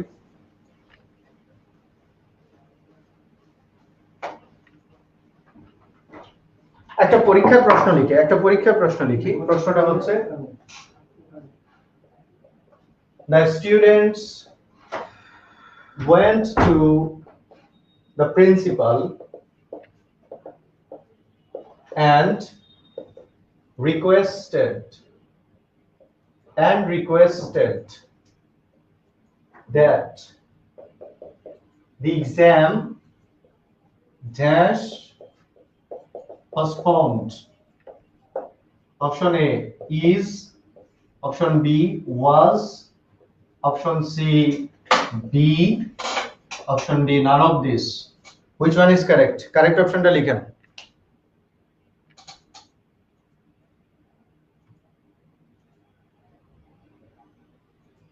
অ্যাডভাইসড মি থাকলে না, অ্যাডভাইসড মি থাকলে একই রকম হতো না, অ্যাডভাইসড মি থাকলে চেঞ্জ হবে, মি লেখা যাবে না, মিটা চেঞ্জ করতে হবে। মি লিখলে ওই নিয়ম থাকবে না, আগেরটা ফার্স্টে আছে পরেরটাও ফার্স্টে হবে। দ্যাটের পর সাবজেক্ট না থাকলে নিয়ম প্রযোজ্য নয়। আরেকজন বলেছে দ্যাটের পরে সাবজেক্ট না থাকলে, দ্যাটের পরে সাবজেক্ট না থাকলে নিয়ম প্রযোজ্য হবে না। এটার উত্তর দেন। The students went to the principal and requested that the exam has postponed. ছাত্রছাত্রীরা প্রিন্সিপালের কাছে গেল এবং অনুরোধ করলো যে যাতে এক্সামটা পোস্টপোন করা হয়, থামিয়ে দেওয়া হয়, অথবা এটাকে কিছুক্ষণের জন্য। পূর্বের ক্লাসগুলোর পিডিএফ দেওয়া হয়নি, কোনগুলোর আমি জানি না, আমার কোন ক্লাসের, আমার জানা মতে সবগুলোরই পিডিএফ দেওয়া হয়েছে। যেমন সাবজেক্ট ভার্ব এগ্রিমেন্ট আজকে 2 হচ্ছে, 1 এবং 2 একসাথে পিডিএফ পেয়ে যাবেন আজকের মধ্যে অথবা কালকের মধ্যে পেয়ে যাওয়ার কথা। ঠিক আছে, এই প্রশ্নের উত্তরে অনেকে বি বলেছেন, কেউ কেউ আবার ইজও বলেছেন। ইজের সংখ্যা কিন্তু কম নয়, কেউ কেউ আবার ওয়াজও বলেছে। আমরা একটু বিশ্লেষণ করব। প্রথমত দেখেন রিকোয়েস্টেড আমাদের লিস্টে ছিল কিনা। রিকোয়েস্টেড শব্দটা আমাদের লিস্টে ছিল না, ছিল না? নিশ্চয়ই ছিল। আমরা লিখেছিলাম রিকোয়েস্টেড শব্দটা আমাদের লিস্টে আছে। তারপরে দেখেন একটা দ্যাট আসছে, রিকোয়েস্টেড এর পরে একটা দ্যাট আসছে, তারপরে দেখেন একটা সাবজেক্ট আসছে, দি এক্সাম। রিকোয়েস্টেড, তারপরে দ্যাট, তারপরে সাবজেক্ট। রিকোয়েস্টেড আমাদের লিস্টে আছে, তারপরে দ্যাট, তারপরে সাবজেক্ট। ভার্বের বেস ফর্ম হবে, ভার্বের বেস ফর্ম হবে ইজ। ভার্বের বেস ফর্ম নয়, ভার্বের বেস ফর্ম হচ্ছে বি। বেস ফর্ম হচ্ছে মূল ভার্ব। আচ্ছা, গো বেস ফর্ম নাকি গোজ বেস ফর্ম আমাকে বলেন তো, কোনটা বেস ফর্ম? গোটা না বেস ফর্ম? গোজ তো বেস ফর্ম না, বেস মানে একেবারে মূলটা, মূলটা। দেখেন আপনি যখন বলেন কি বলেন, হি ক্যান, যখন বলেন তখন আপনি কি বলেন? গো বলেন। আপনি কি হি ক্যান গোজ বলেন? হি ক্যান গোজ বলা যায় না, কেন? কারণ ক্যান এর পর আমরা বেস ফর্ম লিখি, সো বেস ফর্ম কোনটা? গো। আর ইজটা কি? ইজটা হচ্ছে প্রেজেন্ট ফর্ম, ইজটা বেস ফর্ম না, বেস ফর্ম হচ্ছে বি। আপনারা যখন পরীক্ষা দিতেন ছোটবেলায়, ছোটবেলায় ওই যে ফিল ইন দ্য ব্ল্যাঙ্কস এর মধ্যে ব্র্যাকেটে কি লেখা থাকতো? বি লেখা থাকতো। বি লেখা থাকলে ওখান থেকে আপনি অ্যামিজার বা ওয়াজার যেটা দরকার ছিল সেটা লিখতেন। সো মূল ভার্বটা হচ্ছে বি। সো মূল ভার্বটা হচ্ছে be. So that the exam be postpone লিখতে হবে, ইজ নয়। যারা ভুল করেছেন তারা সংশোধন করে নেন, কারণ ইজ বেস ফর্ম না, মূল বেস ফর্ম লিখতে হবে, একেবারে মূলটা। ওটার সাথে S by S I N G কোনো কিছু করা যাবে না, একেবারে বেস ফর্মটা। আচ্ছা, আমি আরো একটা এক্সাম্পল দেই।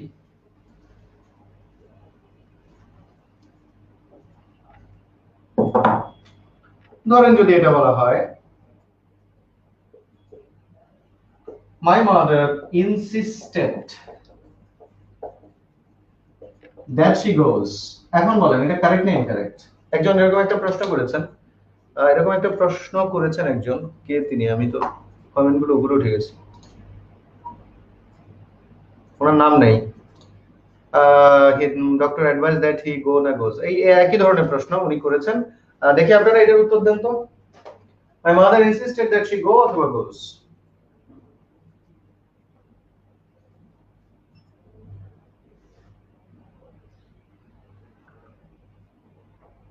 সরি, এটা কারেক্ট না ইনকারেক্ট? ইনকারেক্ট।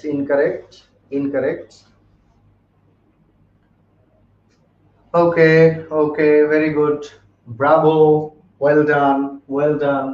ইনসিস্টেড আমাদের লিস্টে আছে, ওয়ার্ডটা ইনসিস্টেড আমাদের লিস্টে আছে। তারপর দ্যাট ব্যবহার করা হয়েছে, তারপর সাবজেক্ট এসেছে, ভার্বের বেস ফর্ম হবে। ইনসিস্টেড আছে লিস্টে, তারপর দ্যাট আসছে, তারপর সাবজেক্ট আসছে, ভার্বের বেস ফর্ম হবে। গোজ বেস ফর্ম না, গোজ তো গো। মূল ভার্বটা খেয়াল করবেন আপনি, মূল ভার্বটা কি? মূল ভার্বটা তো গো, গো এর সাথে এস বাই এস যুক্ত হয়েছে। সো মূল ভার্ব লিখতে হবে। ইনসিস্টেড লিস্টে আছে, তারপর দ্যাট, তারপর সাবজেক্ট, ভার্বের বেস ফর্ম, কিচ্ছু করা যাবে না, মূল ভার্বটা লিখতে হবে। My mother insisted that she go, not goes. Insisted listed word, তারপর দ্যাট, তারপর সাবজেক্ট, ভার্বের বেস ফর্ম সব সময়। বলেন এখন পারবেন কিনা, সবাই বুঝছেন কিনা এবং পারবেন কিনা?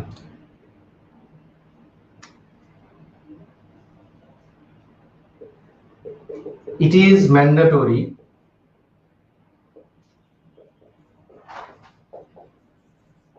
was লিখি, it was mandatory that my teacher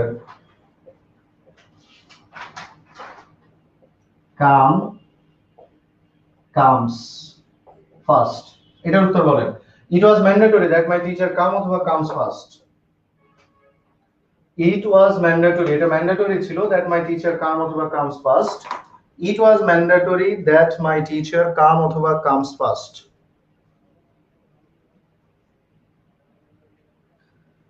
It was mandatory that my teacher come অথবা comes first। কি হবে, কাম হবে নাকি comes হবে?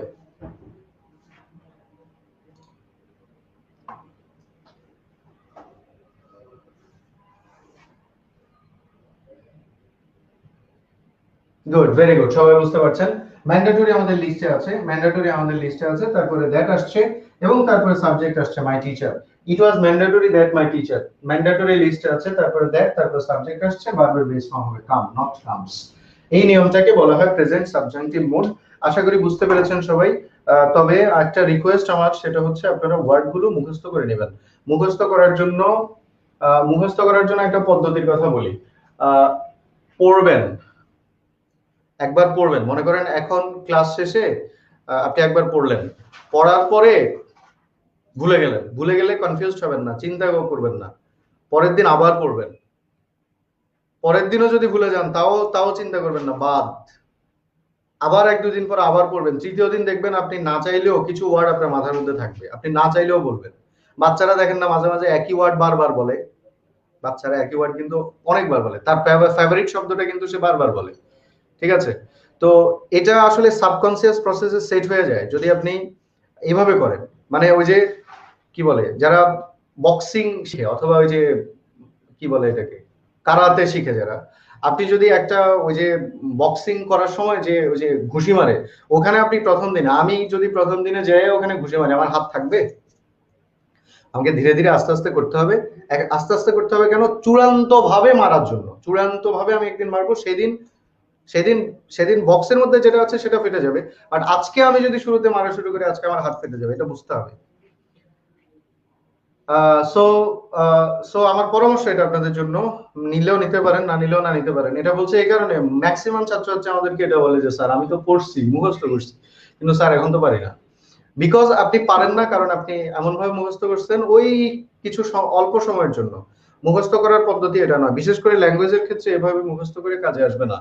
ফলে আমার পরামর্শ আবারও বলছি, ইংলিশ ল্যাঙ্গুয়েজ পড়ার সময় কোনো কিছু পড়লে, জাস্ট একবার দুইবার রিডিং পড়লে বা মুখস্থ করলেও আপনি যদি দেখেন যে আপনি ভুলে গেছেন, ডোন্ট বি প্যানিক, মানে প্যানিক নেবেন না। ল্যাঙ্গুয়েজ শেখার জন্য সবচেয়ে বড় বাধা হচ্ছে ইনার্শিয়া, সবচেয়ে বড় বাধা হচ্ছে আমি তো পারছি না। ছাত্রছাত্রীরা যখনই আমার কাছে আসে কি বলে জানেন? স্যার আমি তো কিচ্ছু পারি না। হ্যাঁ, মানে আমি তো কিচ্ছু পারি না স্যার, ইংলিশে কিছুই জানি না। এমন কোনো ছাত্র আমি দেখি নাই যে আমার কাছে এসে বলছে স্যার আমি তো ইংলিশ মোটামুটি পারি, এখন আরো ভালো কিভাবে পারবো সেটা বলেন। তাহলে সে শুরুতেই কি বলছে? আমি তো কিছুই পারি না। পারেন না ঠিকই তো আছে, অসুবিধা কি? এটা মাথায় আনেন। স্যার ভাগ্যিস আমরা আপনার সামনে নাই, সামনে থাকলে কি হইতো? কিছু হইতো না। আমি বক্সিং টক্সিং পারি না, আমার বডিতে আছে কিছু এনার্জি আছে, কিছুই নাই। আমি গরিব একজন মানুষ, অসহায় একজন মানুষ, নিরীহ একজন মানুষ, তো সামনে থাকলেও কিছু হতো না। যাই হোক, পরের প্রসঙ্গে যাই।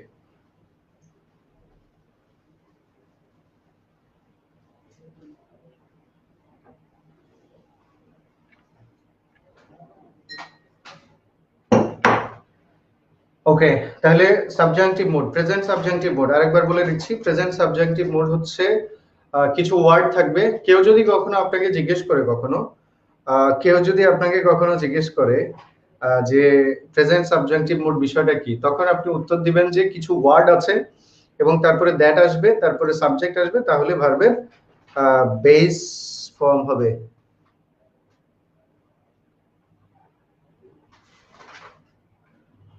ওকে,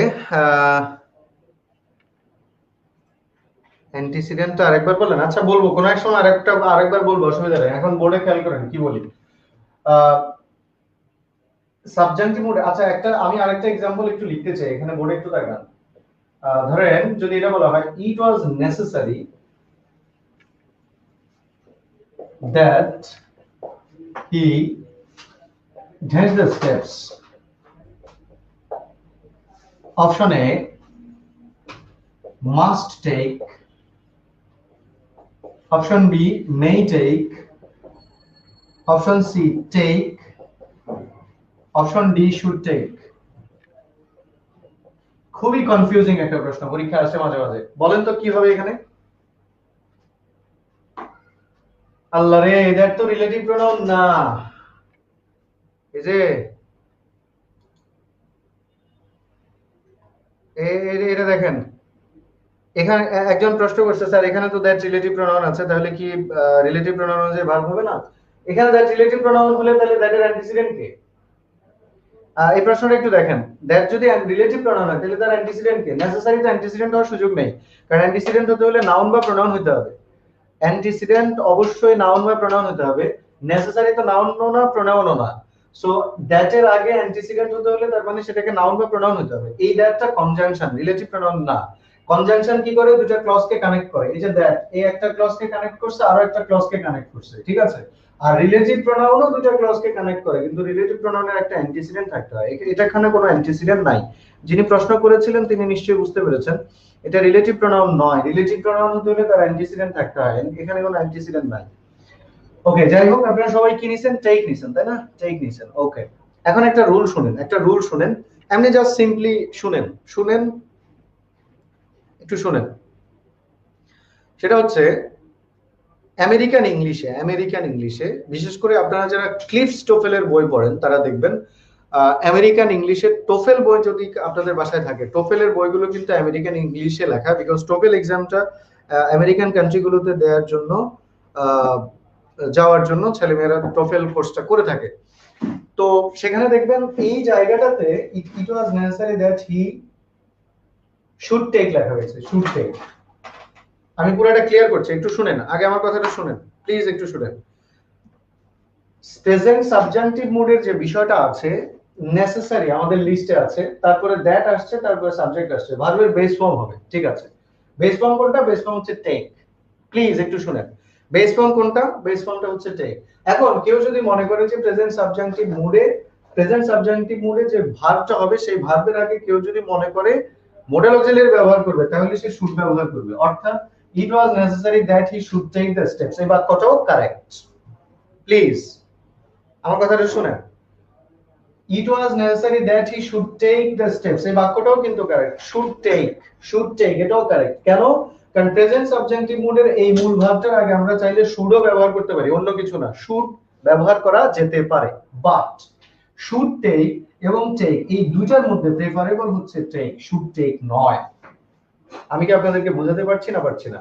আমি আবার বলছি, প্রেজেন্ট সাবজেক্টিভ মুডের এই রুলটার ক্ষেত্রে আমরা এই মূল ভার্বের আগে কি বলে মডেল অক্সিলারি হিসেবে শুড ব্যবহার করতে পারি।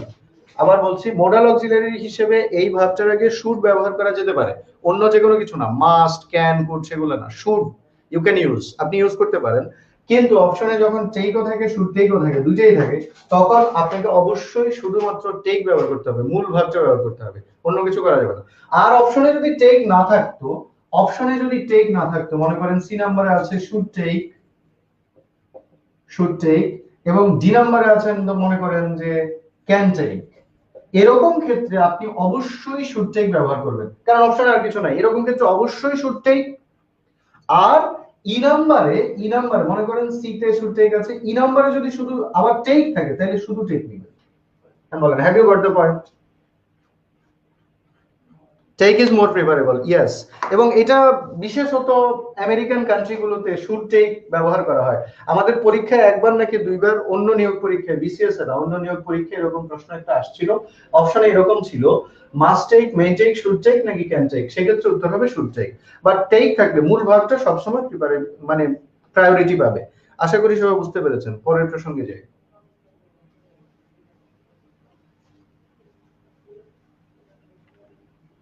আরেকটা বাক্য লিখি, এখানে আরেকটা বাক্য লিখে শেষ করব। দেখি এইটা বলেন, ইট was mandatory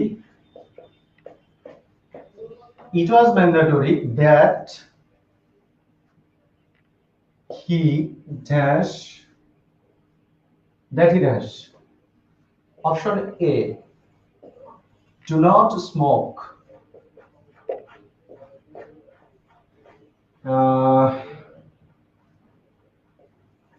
not smoke, must not smoke, none of this। এটার উত্তর দেন, ABCD কোনটা correct? It was mandatory that he do not smoke, not smoke, must not smoke, none of this।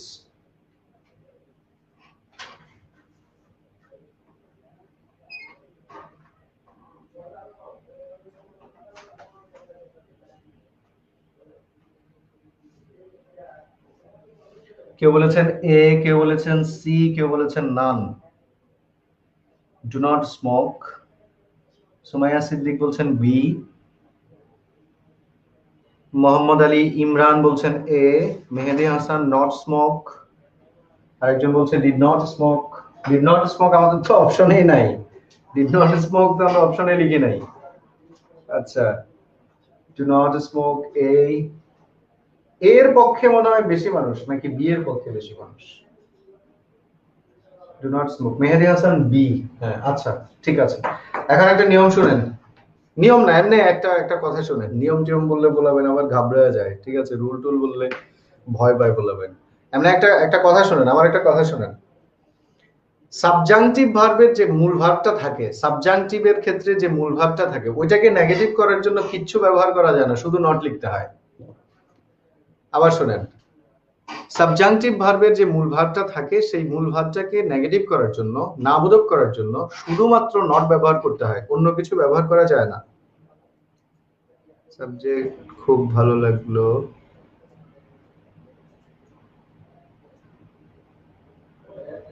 ওকে ঠিক আছে, thank you Benazir Sultana, thank you. আচ্ছা আমার কথা আবার শুনেন প্লিজ। সাবজাংটিভ মুডের যে ভার্বটা হয় সেই ভার্বটাকে নেগেটিভ করার জন্য অন্য কিছু ব্যবহার করা যায় না। সাবজাংটিভ ভার্বের মূল ভার্বটাকে নেগেটিভ করার জন্য শুধুমাত্র আমাদেরকে নট ব্যবহার করতে হয়। আমাকে বলেন তো, আমরা যখন বলি আই গো, এটা একটা হাবোধক বাক্য, নেগেটিভ করার জন্য আমরা কি বলি? আই ডু নট গো, ঠিক কিনা? আই ডু নট গো বলি। দেখেন এখানে কিন্তু ডু ছিল না, আমরা নেগেটিভ করার জন্য একটা ডু কে কিন্তু হাওলাত করে নিয়ে আসছি, মানে ডু লাগবেই, বিকজ নেগেটিভ করার জন্য একটা অক্সিলারি লাগে। দেখেন আপনি যখন বলেন I should go, I should go, আপনি এটাকে নেগেটিভ করার জন্য কি বলেন? শুড নট বলেন।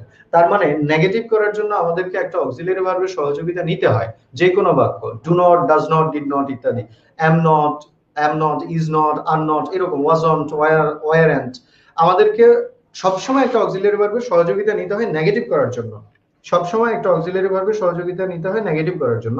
বাট আমরা বলছি সাবজাংটিভ ভার্বের যে ভার্বটা আছে এই ভার্বটাকে নেগেটিভ করার জন্য কিচ্ছু ব্যবহার করা যাবে না, শুধু ওই ভার্বের আগে আমাকে নট ব্যবহার করতে হবে, আর কোনো কিছু করা যাবে না। তাহলে দেখেন আগে ম্যান্ডেটরি আমাদের লিস্টে আছে কিনা। ম্যান্ডেটরি আমাদের লিস্টে আছে, তারপরে দেখেন দ্যাট আসছে, তারপরে দেখেন সাবজেক্ট আসছে, আমাদের লিস্টের ওয়ার্ডটা আছে, তারপরে দ্যাট, তারপরে সাবজেক্ট। আমরা বলেছি ভার্বের বেস ফর্ম, তাহলে বেস ফর্ম কোনটা? প্রথমত স্মোক। বেস ফর্ম কোনটা? প্রথমত স্মোক।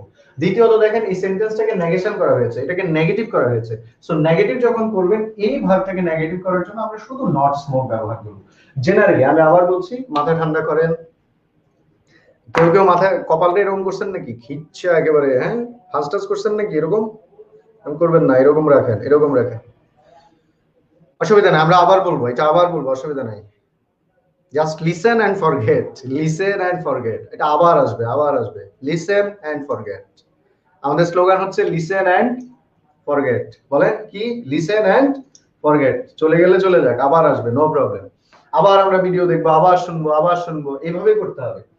আমরা বলেছি যে কোনো ভার্বকে নেগেটিভ করার জন্য অক্সিলারি ভার্বের প্রয়োজন হয়। কান্ট বলি আমরা, শুডন্ট বলি, মাস্টান্ট বলি, যে কোনো ভার্বকে নেগেটিভ করার জন্য অক্সিলারি লাগে। কি বলছি বলেন, মনে মনে বলেন। যে কোনো ভার্বকে নেগেটিভ করার জন্য কি লাগবে? অক্সিলারি লাগবে। যে কোনো ভার্ব নেগেটিভ করার জন্য অক্সিলারি ভার্ব লাগে। বাট প্রেজেন্ট সাবজাংটিভ মুডের এই ভার্বকে নেগেটিভ করার জন্য এই ভার্বের আগে শুধুমাত্র নট ব্যবহার করতে হবে। আমি আবার বলছি, প্রেজেন্ট সাবজাংটিভ মোডের এই ভার্বকে নেগেটিভ করার জন্য শুধুমাত্র এই ভার্বের আগে নট ব্যবহার করতে হবে। যদিও যদিও যদিও যদিও এটা পড়তে আমাদের কিন্তু খুব একটা ভালো লাগে না। It was mandatory that he not smoke. আপনি কিন্তু পড়তে ভালো লাগবে না, একটু পড়ে দেখেন, পড়তে একটু ভালো লাগবে না। দেখেন, it was mandatory that he not smoke, বরং আপনার কাছে এটাই ভালো লাগছে, it was mandatory that he do not smoke. কারণ আপনি ওই যে প্রেজেন্ট ফর্ম লাগবে সেই অর্থে আপনি ডু নট নিয়ে নেবেন, বাট এটা ভুল হবে। এটাকে নেগেটিভ করার জন্য সবসময় নট ব্যবহার করতে হবে। বলেন এখন ক্লিয়ারলি বুঝতে পেরেছেন? কেউ কেউ গুলিয়ে গিয়েছে বলেছেন, মৌসুমী মৌ, আপনি বলেছেন গুলিয়ে গেছে, এখন কি ঠিক হয়েছে? শেষবারের মতো বলি, শেষবারের মতো বলি, আমাকে আরো কিছু রুল আছে সেখানে যেতে হবে। শেষবারের মতো বলছি, প্রেজেন্ট সাবজাংটিভ মোড হচ্ছে কিছু ওয়ার্ড আছে, সেই ওয়ার্ডগুলোর পরে যদি দ্যাট থাকে এবং দ্যাটের পরে যদি সাবজেক্ট থাকে তাহলে সেই ভার্বটাকে আমরা বেস ফর্মে ব্যবহার করি। একদম শান্ত হয়ে শুনেন। কিছু ওয়ার্ড আছে, তারপরে দ্যাট আসবে এবং তারপরে সাবজেক্ট আসলে ওই সাবজেক্টের পরে যে ভার্বটা হয় সেই ভার্বটাকে আমরা বেস ফর্মে লিখি। এটাকে আমরা বলছি প্রেজেন্ট সাবজাংটিভ মোড। আমরা বলেছি টু সাম এক্সটেন্ট কখনো কখনো ওই প্রেজেন্ট সাবজাংটিভ মোডের আগে আমরা চাইলে শুড ব্যবহার করতে পারি, অন্যান্য মোডাল অক্সিলারি করা যাবে না। চাইলে আমরা শুড ব্যবহার করতে পারি, বাট শুডের ব্যবহারটা ভেরি লিমিটেড, আমরা সবসময় এটা ব্যবহার করব না। আমরা সবসময় প্রিফার করব বেস ফর্মটাকে। বাট কখনো যদি অপশনে বেস ফর্মটা না থাকে, ইন দ্যাট কেস আমরা শুড ব্যবহার করব, শুড ব্যবহার করে আমরা করতে পারি। সর্বশেষ কথা আমরা বলেছি যে সাবজাংটিভ মোডের যে ভার্বটা আছে সেই ভার্বটাকে যদি কখনো নেগেশন করার প্রয়োজন হয়, আমি নেগেটিভ করার দরকার হয় যদি কখনো, তাহলে সেই ভার্বের সাথে আমরা শুধুমাত্র নট ব্যবহার করব। আমিন সেই ভার্বকে আমরা do not, does not, did not এগুলো ব্যবহার করব না। ওকে, ঠিক আছে, ওয়েল ডান। আমরা পরের প্রসঙ্গে যাব, পরের আলোচনায় যাই।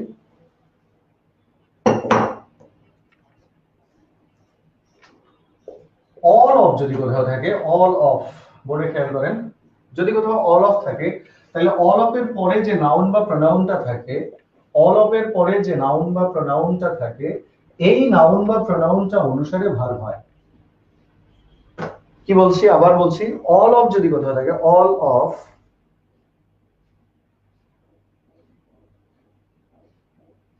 অক্সিলারি ভার্ব লাগে না, মৌসুমী মোম, হ্যাঁ, ইয়েস, গুড, ভেরি গুড। আচ্ছা, অল অফ এর পরে আরেকটা নতুন নিয়মে আসছি আমরা। আল্লাহর বান্দা এবং বান্দিগণ প্লিজ মনোযোগ আরেকটু দেন।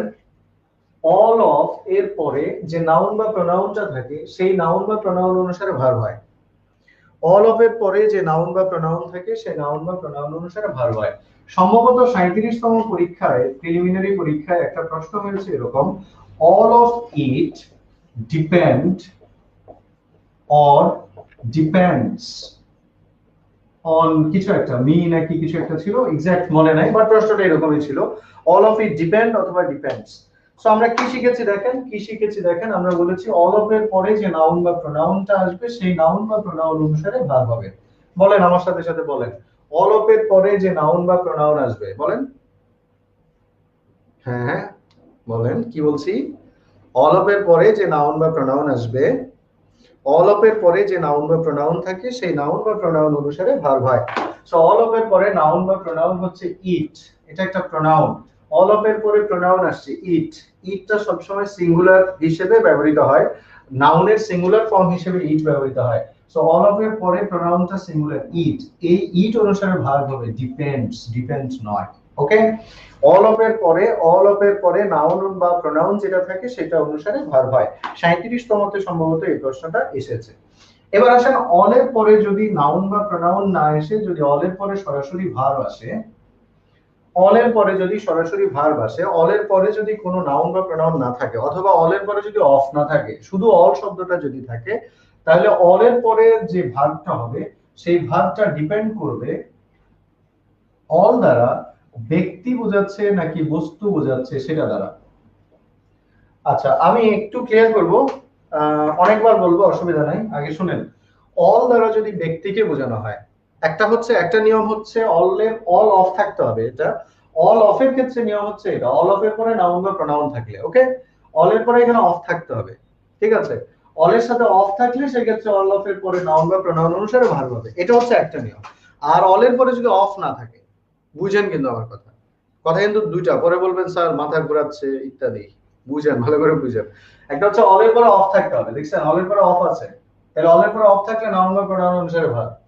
কিন্তু অল এর পরে যদি অফ না থাকে, তাহলে অল এর পরে যদি অফ না থাকে তাহলে অল দ্বারা যদি ব্যক্তিকে বোঝায় তাহলে ভার্ব হবে প্লুরাল। অল দ্বারা যদি ব্যক্তিকে বোঝায় তাহলে ভার্ব হবে প্লুরাল। অল এর পরে যদি, অল এর পরে যদি, অল এর পরে, আবার বলছি, অল এর পরে যদি, অল এর পরে যদি অফ না থাকে, অল এর পরে যদি অফ না থাকে, তাহলে অল দ্বারা ব্যক্তিকে বোঝালে ভার্ব হবে প্লুরাল, আর অল দ্বারা বস্তুকে বোঝালে সেক্ষেত্রে ভার্ব হবে সিঙ্গুলার। আচ্ছা, যেমন ধরেন, যেমন ধরেন আমরা কি বলি, all that glitters is not gold। পরে খেয়াল করেন, all that glitters is not gold, all that glitters is not gold। চকচক করলে শোনা হয় না, চকচক করলে শোনা হয় না, all that glitters is not gold, চকচক করলে শোনা হয় না। এখন আসেন, চকচক করলে শোনা হয় না, অল দ্বারা আমরা বস্তুকে বোঝাচ্ছি, প্রাণীকে মানে ব্যক্তিকে না, বস্তুকে নির্দেশ করছি, দ্যাটস ওয়াই এখানে গ্লিটার্স হয়েছে, ভার্বের সাথে এস হয়েছে, সিঙ্গুলার বোঝানো হচ্ছে। অল দ্বারা বস্তু বোঝালে ভার্বটা সিঙ্গুলার হয়, এবং দেখেন এখানে ইজ হয়েছে, বস্তু বোঝাচ্ছে, অল দ্যাট গ্লিটার্স ইজ, কারণ অল দ্বারা বস্তু বলছি। অল এর পরে অফ থাকলে তারপরে নাউন বা প্রোনাউন অনুসারে হতো, এখানে তো অল এর পরে অফ নাই, তাহলে অল এর ক্ষেত্রে যদি ব্যক্তি বোঝায় প্লুরাল, বস্তু বোঝালে সিঙ্গুলার। এখন আমি যদি বলি অল হু কাম অথবা কামস, ইজ অথবা আর জেন্টেল। এখন দেখেন অল হু কাম অথবা কামস, এখন অল হু, এই অল দ্বারা ব্যক্তিকে বোঝাচ্ছে না বস্তুকে বোঝাচ্ছে? দেখেন all who come or comes is অথবা আর জেন্টেল, যারা আসছে তারা সবাই ভদ্র। সো স্বাভাবিকভাবে আমরা এখানে ব্যক্তিকে ইন্ডিকেট করছি। সো ব্যক্তিকে ডিরেক্ট অবজেক্ট আর ইনডিরেক্ট অবজেক্ট, হ্যাঁ ঠিক আছে, গুড। আপনি ডিরেক্ট ইনডিরেক্ট যদি বুঝতে পারেন, ভেরি গুড। আচ্ছা, অল দ্বারা এখন দেখেন ব্যক্তিকে বোঝানো হচ্ছে, সো ভাবতে হবে প্লুরাল। সো আমরা এখন বলছি come, not comes, come not comes. এবার আসেন ইন্ডিয়ান একটা ফিল্ম আছে বোধহয়, নাকি একটা গান আছে, অল ইজ ওয়েল। ইন্ডিয়ান একটা গান আছে অল ইজ ওয়েল, নাকি মুভি, আমি নট শিওর। ইন্ডিয়ান মুভি টুভি আমি খুব বেশি দেখি না, এমনিতে আমি খুব একটা মুভি ফ্যান না। তারপরেও আমি শুনেছি একটা গান বা মুভি আছে সম্ভবত অল ইজ ওয়েল। দেখেন অল ইজ ওয়েল এটা মানে কিন্তু সবাই ভালো আছে নয়। অল ইজ ওয়েল এটা মানে হচ্ছে সবকিছু ভালো আছে, বিলঙ্গিংস গুলো ভালো আছে, সবকিছু ভালো আছে। ধরে নেন আপনারা এখন এই মুহূর্তে আমার সাথে ক্লাস করছেন 108, 108 জন লোক এখন আমার সাথে ক্লাস করছেন। সো আমি যদি আপনাদের সবাইকে বলি তোমরা সবাই কেমন আছো, আপনি অ্যান্সার করলেন স্যার আমরা সবাই ভালো আছি। আমরা সবাই ভালো আছি, এখন এখানে সবাই ব্যক্তি, আমরা এটাকে ইংলিশ করার সময় আমরা বলবো all are well, all are well. আপনি কি বলছেন, স্যার আমরা 108 জন আছি, আমরা সবাই ভালো আছি। এই ক্ষেত্রে আমি বলবো অল আর ওয়েল, 108 জন সবাই ভালো। আমি বললাম তোমাদের খাতা কলম কাগজপত্র যা আছে সেই সবকিছু ঠিক আছে কিনা, তোমাদের চেয়ার টেবিল খাতা কলম ইত্যাদি, ডাস্টার চক খাতা বই ইত্যাদি সবকিছু ঠিকঠাক আছে, নাকি ছিঁড়ে ফিরে এলোমেলো করে রাখছো? আপনার মা আপনাকে বললো যে, আপনার মা মনে করেন বাইরে থাকে, বিদেশ, আপনার সাথে থাকে না, অথবা আপনার বাবা আপনাকে ফোন করে বললো যে তোমার বিলঙ্গিংস ঠিকঠাক আছে, তোমার জামা কাপড় আছে, কিংবা তোমার কলম চেয়ার টেবিল সব ঠিকঠাক আছে কিনা। ইন দ্যাট কেস আপনি যদি বলেন হ্যাঁ বাবা সব ঠিক আছে, অথবা হ্যাঁ স্যার সব ঠিক আছে, হ্যাঁ স্যার সব ঠিক আছে, এটার মানে হচ্ছে অল ইজ ওয়েল, সবকিছু ঠিক আছে। ওই যে ইরান যখন ওই যে সরি, ডোনাল্ড ট্রাম্প যখন কাসেম সোলাইমানিকে মেরে ফেলেছিল, ওই যে ইরানের অনেক আগে, কিছুদিন আগে, অনেক আগে না, তখন ইরান আবার পাল্টা ওই যে কি বলে ইরাকে মার্কিন ঘাঁটিতে হামলা করছিল, আপনাদের মনে আছে সম্ভবত। সো ওই হামলা করার পরে ডোনাল্ড ট্রাম্প সংবাদ সম্মেলন করেন, এবং সংবাদ সম্মেলনে এসেই সে সর্বপ্রথম বলেছিলেন nothing to worry about, all is well, nothing to worry about, all is well. তার মানে তার কথা হচ্ছে কোন চিন্তার কোনো কারণ নেই, সবকিছু ঠিকঠাক আছে। সো সবকিছু ঠিকঠাক আছে, অল ইজ ওয়েল, সবাই ঠিকঠাক আছে, অল আর ওয়েল। আর অল এর পরে অফ থাকলে তারপরে নাউন বা প্রোনাউন অনুসারে verb. Have you got the clear concept?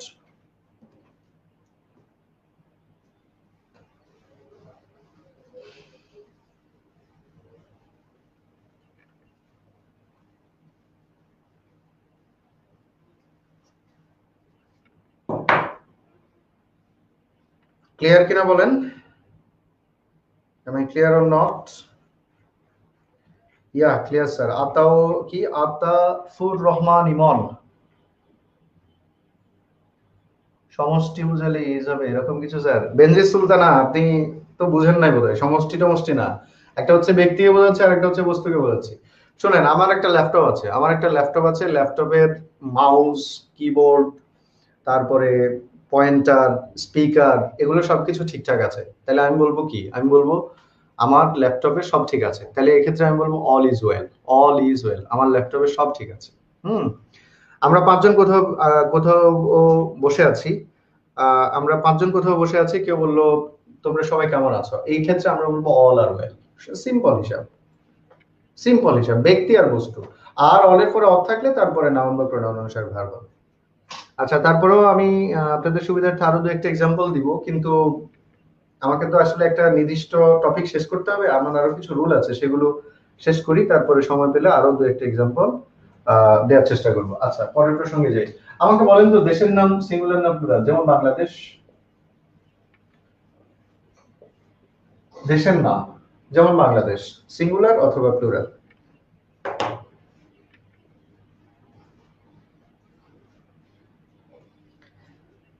দেশের নাম সিঙ্গুলার নাকি প্লুরাল, একটু কমেন্ট করবেন।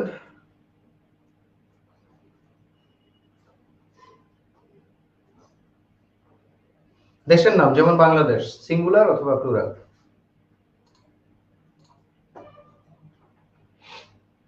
আতাফুর রহমান ইমন তিনি বলছেন সবই আলতাফুর বলছে উভয়।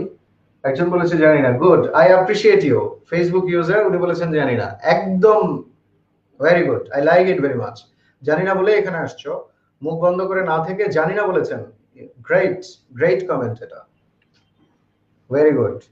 না জানাটা কখনোই অপরাধের না, জানি না এটা কখনোই অপরাধের না, অপরাধের হচ্ছে জানার চেষ্টা না করা। বা জানি না আগে থেকে না জানতেই পারি। জন্মগ্রহণ করার সময় গরিব হয়ে জন্মগ্রহণ করা কোনো অপরাধের নয়, মৃত্যুর সময় গরিব হয়ে মারা যাওয়াটা অপরাধের। যাই হোক, কেউ কেউ সিঙ্গুলার বলছেন, কেউ কেউ বোথ বলেছেন, বাট ম্যাক্সিমামই সিঙ্গুলার বলতে চাচ্ছেন সম্ভবত। বাট মনে রাখবেন দেশের নাম সিঙ্গুলার এবং প্লুরাল দুটোই হতে পারে। আমরা আলাপ করব তার আগে একটু মনে মনে রিহার্সাল করেন। দেশের নাম সিঙ্গুলার এবং প্লুরাল উভয় হতে পারে। বেশিরভাগ ক্ষেত্রে দেশ সিঙ্গুলার, তবে কখনো কখনো দেশের দ্বারা প্লুরাল হতে পারে। এই যে একজনে লিখে দিয়েছে, ভেরি গুড। দেশের নাম দ্বারা যদি কখনো টিম বোঝানো হয়, খেলার দল বোঝানো হয়, আমার সাথে একটু খেয়াল করেন, খেলার দল যদি বোঝানো হয় দেশের দ্বারা, দেশের নাম দ্বারা যদি কখনো খেলার দল বোঝানো হয়, তখন ভার্বটা প্লুরাল হবে। খেলার দল বোঝালে ভার্বটা প্লুরাল হবে। আর খেলার দল না বুঝিয়ে আপনি যদি জন্মভূমিকে বোঝান, মাতৃভূমিকে বোঝান, তাহলে সেটা হবে সিঙ্গুলার। যেমন ধরে নেওয়া যাক, যখন আমরা বলি বাংলাদেশ, বাংলাদেশ হ্যাভ অথবা has won the match. Bangladesh have অথবা has won the match, Bangladesh খেলায় জিতেছে। এই বাংলাদেশ তো আমার জন্মভূমি বাংলাদেশ না, অর্থাৎ এই বাংলাদেশটা কিন্তু আমি ওই যে কি বলে 30 লক্ষ লোকের বিনিময়ে যে অর্জন করেছি সার্বভৌম বাংলাদেশ, 30 লক্ষ প্রাণীর বিনিময়ে, সেই স্বাধীন সার্বভৌম বাংলাদেশকে এখানে বোঝাচ্ছি না, এখানে বোঝাচ্ছি ওন দ্য ম্যাচ, খেলায় জিতছি।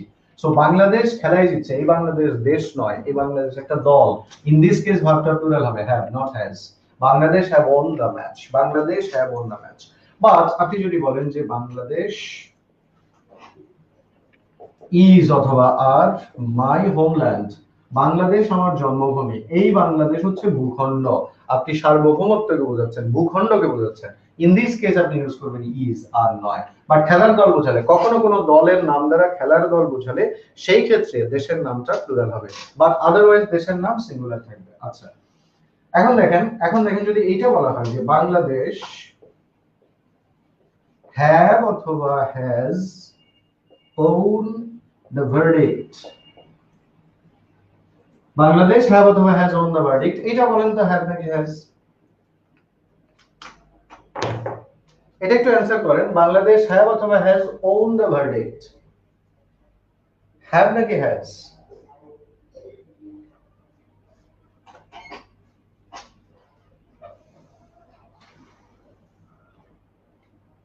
সাজ্জাদ হাসান হ্যাজ বলছে, আর কেউ? Mehedi Hasan has, Delwar Hussain has.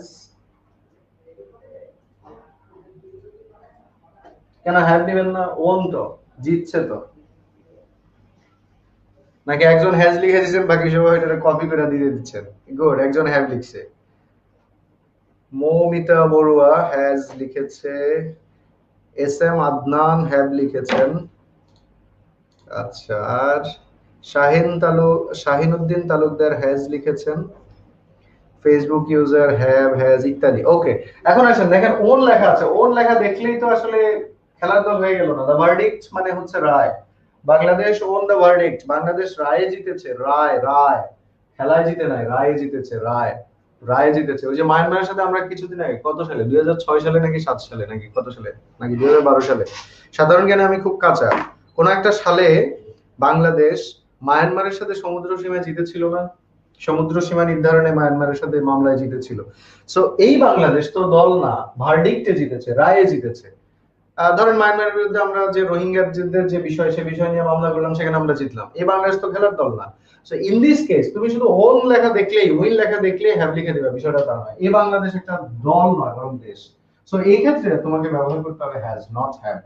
মানে খেয়াল রাখতে হবে দল বোঝাচ্ছে কিনা, দল বোঝাচ্ছে কিনা। দল যদি বোঝানো হয় তাহলে আমরা হ্যাভ লিখবো, আদারওয়াইজ আমরা হ্যাজ ব্যবহার করবো। আচ্ছা, আপনাদের বোঝার সুবিধার্থে আমি এখানে একটা ক্রিকেট খেলা তো দেখেন, আপনারা বুঝে নাও। ক্রিকেট খেলার একটা জিনিস আপনাদেরকে বলি, তাহলে আপনারা আরো সহজে বুঝবেন। আচ্ছা, পাকিস্তান যখন জিতে যায় অথবা ইন্ডিয়া যখন জিতে যায় তখন কি লেখা হয়? পাকিস্তান অথবা বাংলাদেশ যখন জেতার পরে টিভি স্ক্রিনে নিচে দিয়ে কি লেখা হয়? পাকিস্তান উইন নাকি উইনস দ্য ম্যাচ, কি বলা হয় একটু বলতে পারবেন আমাকে? আপনারা যারা ক্রিকেট খেলা দেখেন তারা একটু বলেন তো, যখন আপনারা খেলা দেখেন, আপনারা যখন খেলা দেখেন তখন যে দল জিতে যায় ওই দল জেতার সময় টিভি স্ক্রিনে কি লেখা হয়? বাংলাদেশ অথবা পাকিস্তান অথবা ইংল্যান্ড উইন লেখা আছে নাকি উইন্স দ্য ম্যাচ লেখা আছে? একটু বলেন তো, যারা ক্রিকেট খেলা দেখেন তারা বলেন তো কি দেখেন আপনারা? পাকিস্তান উইন দ্য ম্যাচ দেখেন নাকি পাকিস্তান উইন্স দ্য ম্যাচ দেখেন?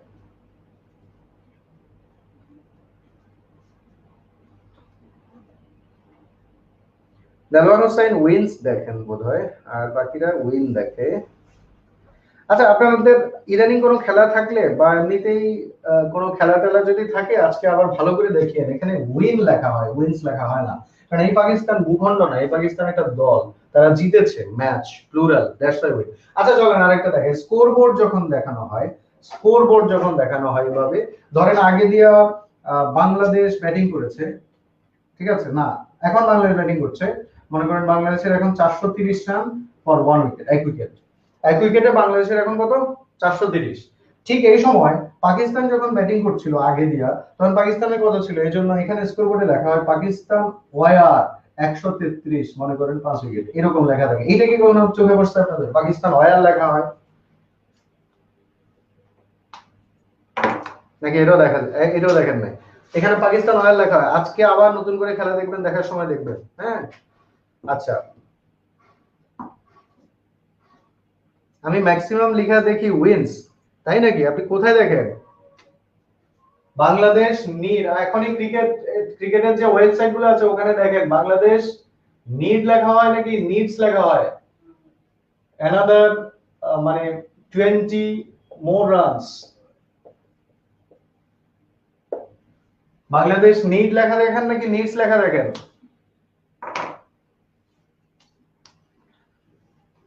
বাংলাদেশ নিড লেখা দেখবেন, বাংলাদেশ নিড লেখা দেখবেন, নিড লেখা দেখবেন, খুঁজে দেখেন। আচ্ছা তাও তাও তাও ধরেন, আচ্ছা তাও ধরেন দেখেন নাই, ঠিক আছে। যখন ওই যে টস করে, টস করার সময় মাঠে একজন টাই করা লোক একটা মাইক্রোফোন নিয়ে কি বলে? Pakistan have won the toss and decided to bat first. ভালো করে আজকে আবার শুনেন কি বলছে, Pakistan have won the toss বলে নাকি Pakistan has won the toss বলে? ভালো করে শুনেন, ওখানে বলা হয় Pakistan have won the toss, Pakistan have won the toss and decided to bat first. So দেশের দ্বারা, আমি শেষ করছি, দেশের দ্বারা, দেশের দ্বারা কখনো নির্দিষ্ট ভূখণ্ডকে না বুঝিয়ে যদি খেলার দল বোঝানো হয় সেই ক্ষেত্রে ভার্বটা প্লুরাল নেবেন, আদারওয়াইজ দেশের নাম সিঙ্গুলার হবে। আচ্ছা, আপনাদের গত ক্লাসের পড়াগুলো কি সবগুলো মনে আছে টুকটাক? একটা জিনিস একটু মনে করেন তো দেখি, ফিজিক্স ম্যাথমেটিক্স এগুলো কি সিঙ্গুলার নাকি plural? Physics mathematics chemistry, sorry, physics mathematics economics statistics, এই শব্দগুলো সিঙ্গুলার নাকি plural?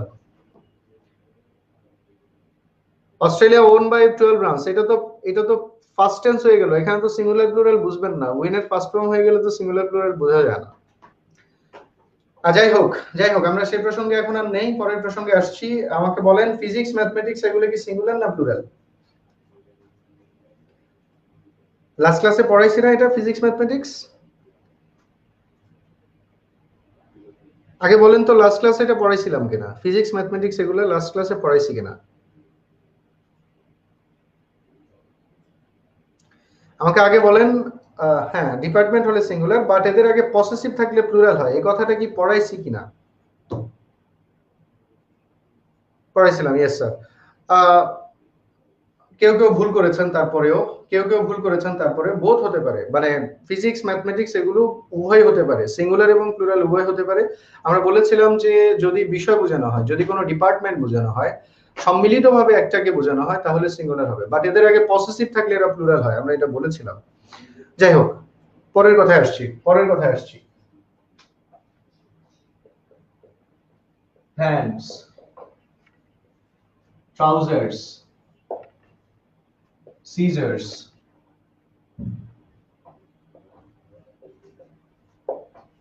spectacles,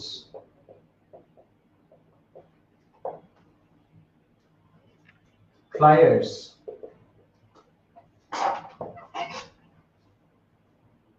glasses, binoculars, pants, trouser, scissors, spectacles, flyers, glasses, binoculars. দেখেন এই যে শব্দগুলো আমরা লিখছি, এই যে শব্দগুলো মৌসুমী মৌ কি বলছে, জি স্যার, প্যাসিভ থাকলে প্লুরাল। কি প্যাসিভ থাকলে প্লুরাল?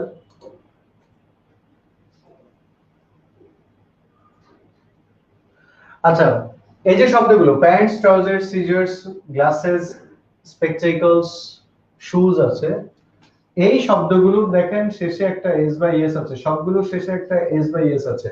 আচ্ছা, এর আগে আমরা কিছু শব্দ শিখেছিলাম, যেমন আমরা বলেছিলাম মামস, মিজলস থেকে শুরু করে কিছু শব্দ আমরা বলেছিলাম, এবং আমরা সেখানে বলেছিলাম যে এই শব্দগুলোর সাথে এস বাই এস আছে এবং এগুলো সিঙ্গুলার। মনে করে দেখেন, আমরা বলেছিলাম মামস, মিজলস, রিকেটস, হাইভস, তারপরে কিছু খেলার নাম বলেছিলাম। সেই খেলার নামগুলোকেও আমরা সিঙ্গুলার বলেছিলাম, তাদের সাথে একটা এস বাই এস আছে এবং তাদেরকে আমরা সিঙ্গুলার বলেছিলাম। বাট উপরে যে শব্দগুলো আমরা লিখেছি, pants, trousers, scissors, spectacles, flyers, glasses, binoculars, shoes, এই শব্দগুলো সবগুলো শেষেও কিন্তু একটা করে এস আছে। তথাপিও এই শব্দগুলো সবগুলোর ভার্ব হবে প্লুরাল। এই শব্দগুলো সবগুলোর ভার্ব হবে প্লুরাল। তাহলে তাহলে কিছুক্ষণ আগে ক্লাসের শুরুতে আমরা কিছু শব্দ লিখেছিলাম যাদের সাথে এস বাই এস আছে, আবার এখনো আমরা কিছু শব্দ লিখেছি এদের সাথেও কিন্তু এস বাই এস আছে। তাহলে এস বাই এস থাকলেই সবসময় ভার্ব প্লুরাল হবে, অথবা এস বাই এস থাকলেই সবসময় ভার্ব সিঙ্গুলার হবে, এই কথাটা বলা যাবে না। আমরা এই শব্দগুলো মনে রাখবো এবং এই শব্দগুলো দ্বারা পেয়ার বোঝানো হয়, জোড়া বোঝানো হয়। প্যান্ট কিন্তু জোড়া মানে দুইটা, মানে যেমন শু কিন্তু দুইটা লাগে, আলাদা আলাদা দুইটা থাকে, আমরা পরি, ইউজ করি। বাট বাট প্যান্টেও কিন্তু দুইটা থাকে, বাট সেটাকে একসাথে জোড়া দেওয়া হয়েছে। শার্টে দেখেন মেজর দুটো অংশ কিন্তু এইটা নয়, মেজর দুটো অংশ কিন্তু এটা, বাট প্যান্টে দেখেন মেজর দুটো অংশ কিন্তু দুটো পায়া, এই জন্য এগুলো সবসময় প্লুরাল। এগুলোতে সবসময় কিন্তু ডাবল, গ্লাসেস, ফ্লায়ার্স, সিজার্স, স্পেকটেকলস, সবগুলো প্লুরাল। এগুলো সবগুলোর সাথে এস বাই এস যুক্ত আছে এবং সবগুলোর ভার্বটা প্লুরাল হবে। আচ্ছা, তাহলে প্যান্টস ইজ অথবা আর আ সিম্বল, যদি আমরা এভাবে বলি, symbol of aristocracy. Pants is অথবা আর সিম্বল অফ অ্যারিস্টোক্রেসি। প্যান্টস হচ্ছে সিম্বল অফ অ্যারিস্টোক্রেসি। এখানে সবসময় আমরা আর ব্যবহার করব, ইজ না, কারণ এটা সবসময় প্লুরাল ভার্ব গ্রহণ করবে, এই শব্দগুলো সবসময় প্লুরাল ভার্ব গ্রহণ করবে।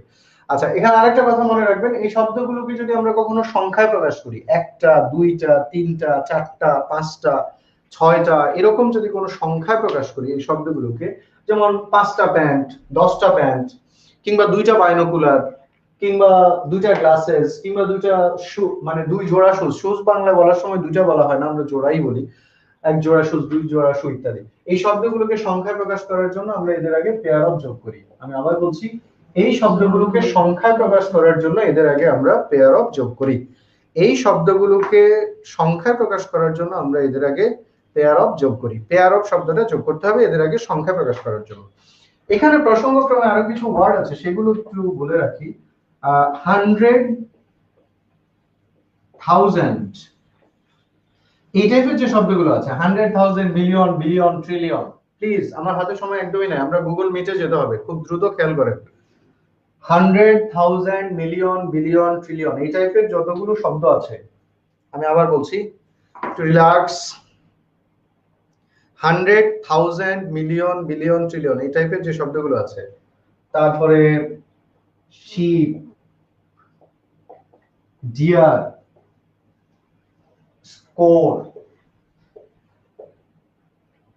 এই শব্দগুলো একটু খেয়াল করেন। 100,000, শিপ, ডিয়ার, এখানে আরো কিছু শব্দ আছে সেগুলো আপনাদের পিডিএফ এর মধ্যে আছে, পেয়ে যাবেন। আমি জাস্ট রুলটা ক্লিয়ার করে দিচ্ছি পিডিএফ এর মধ্যে পেলে যাতে বুঝতে পারেন। 100,000, শিপ, ডিয়ার, স্কোর, এই যে শব্দগুলো আছে, এই শব্দগুলো সিঙ্গুলার এবং প্লুরাল একই রকম, সেম। এই শব্দগুলো সিঙ্গুলার এবং প্লুরাল একই রকম, সেম।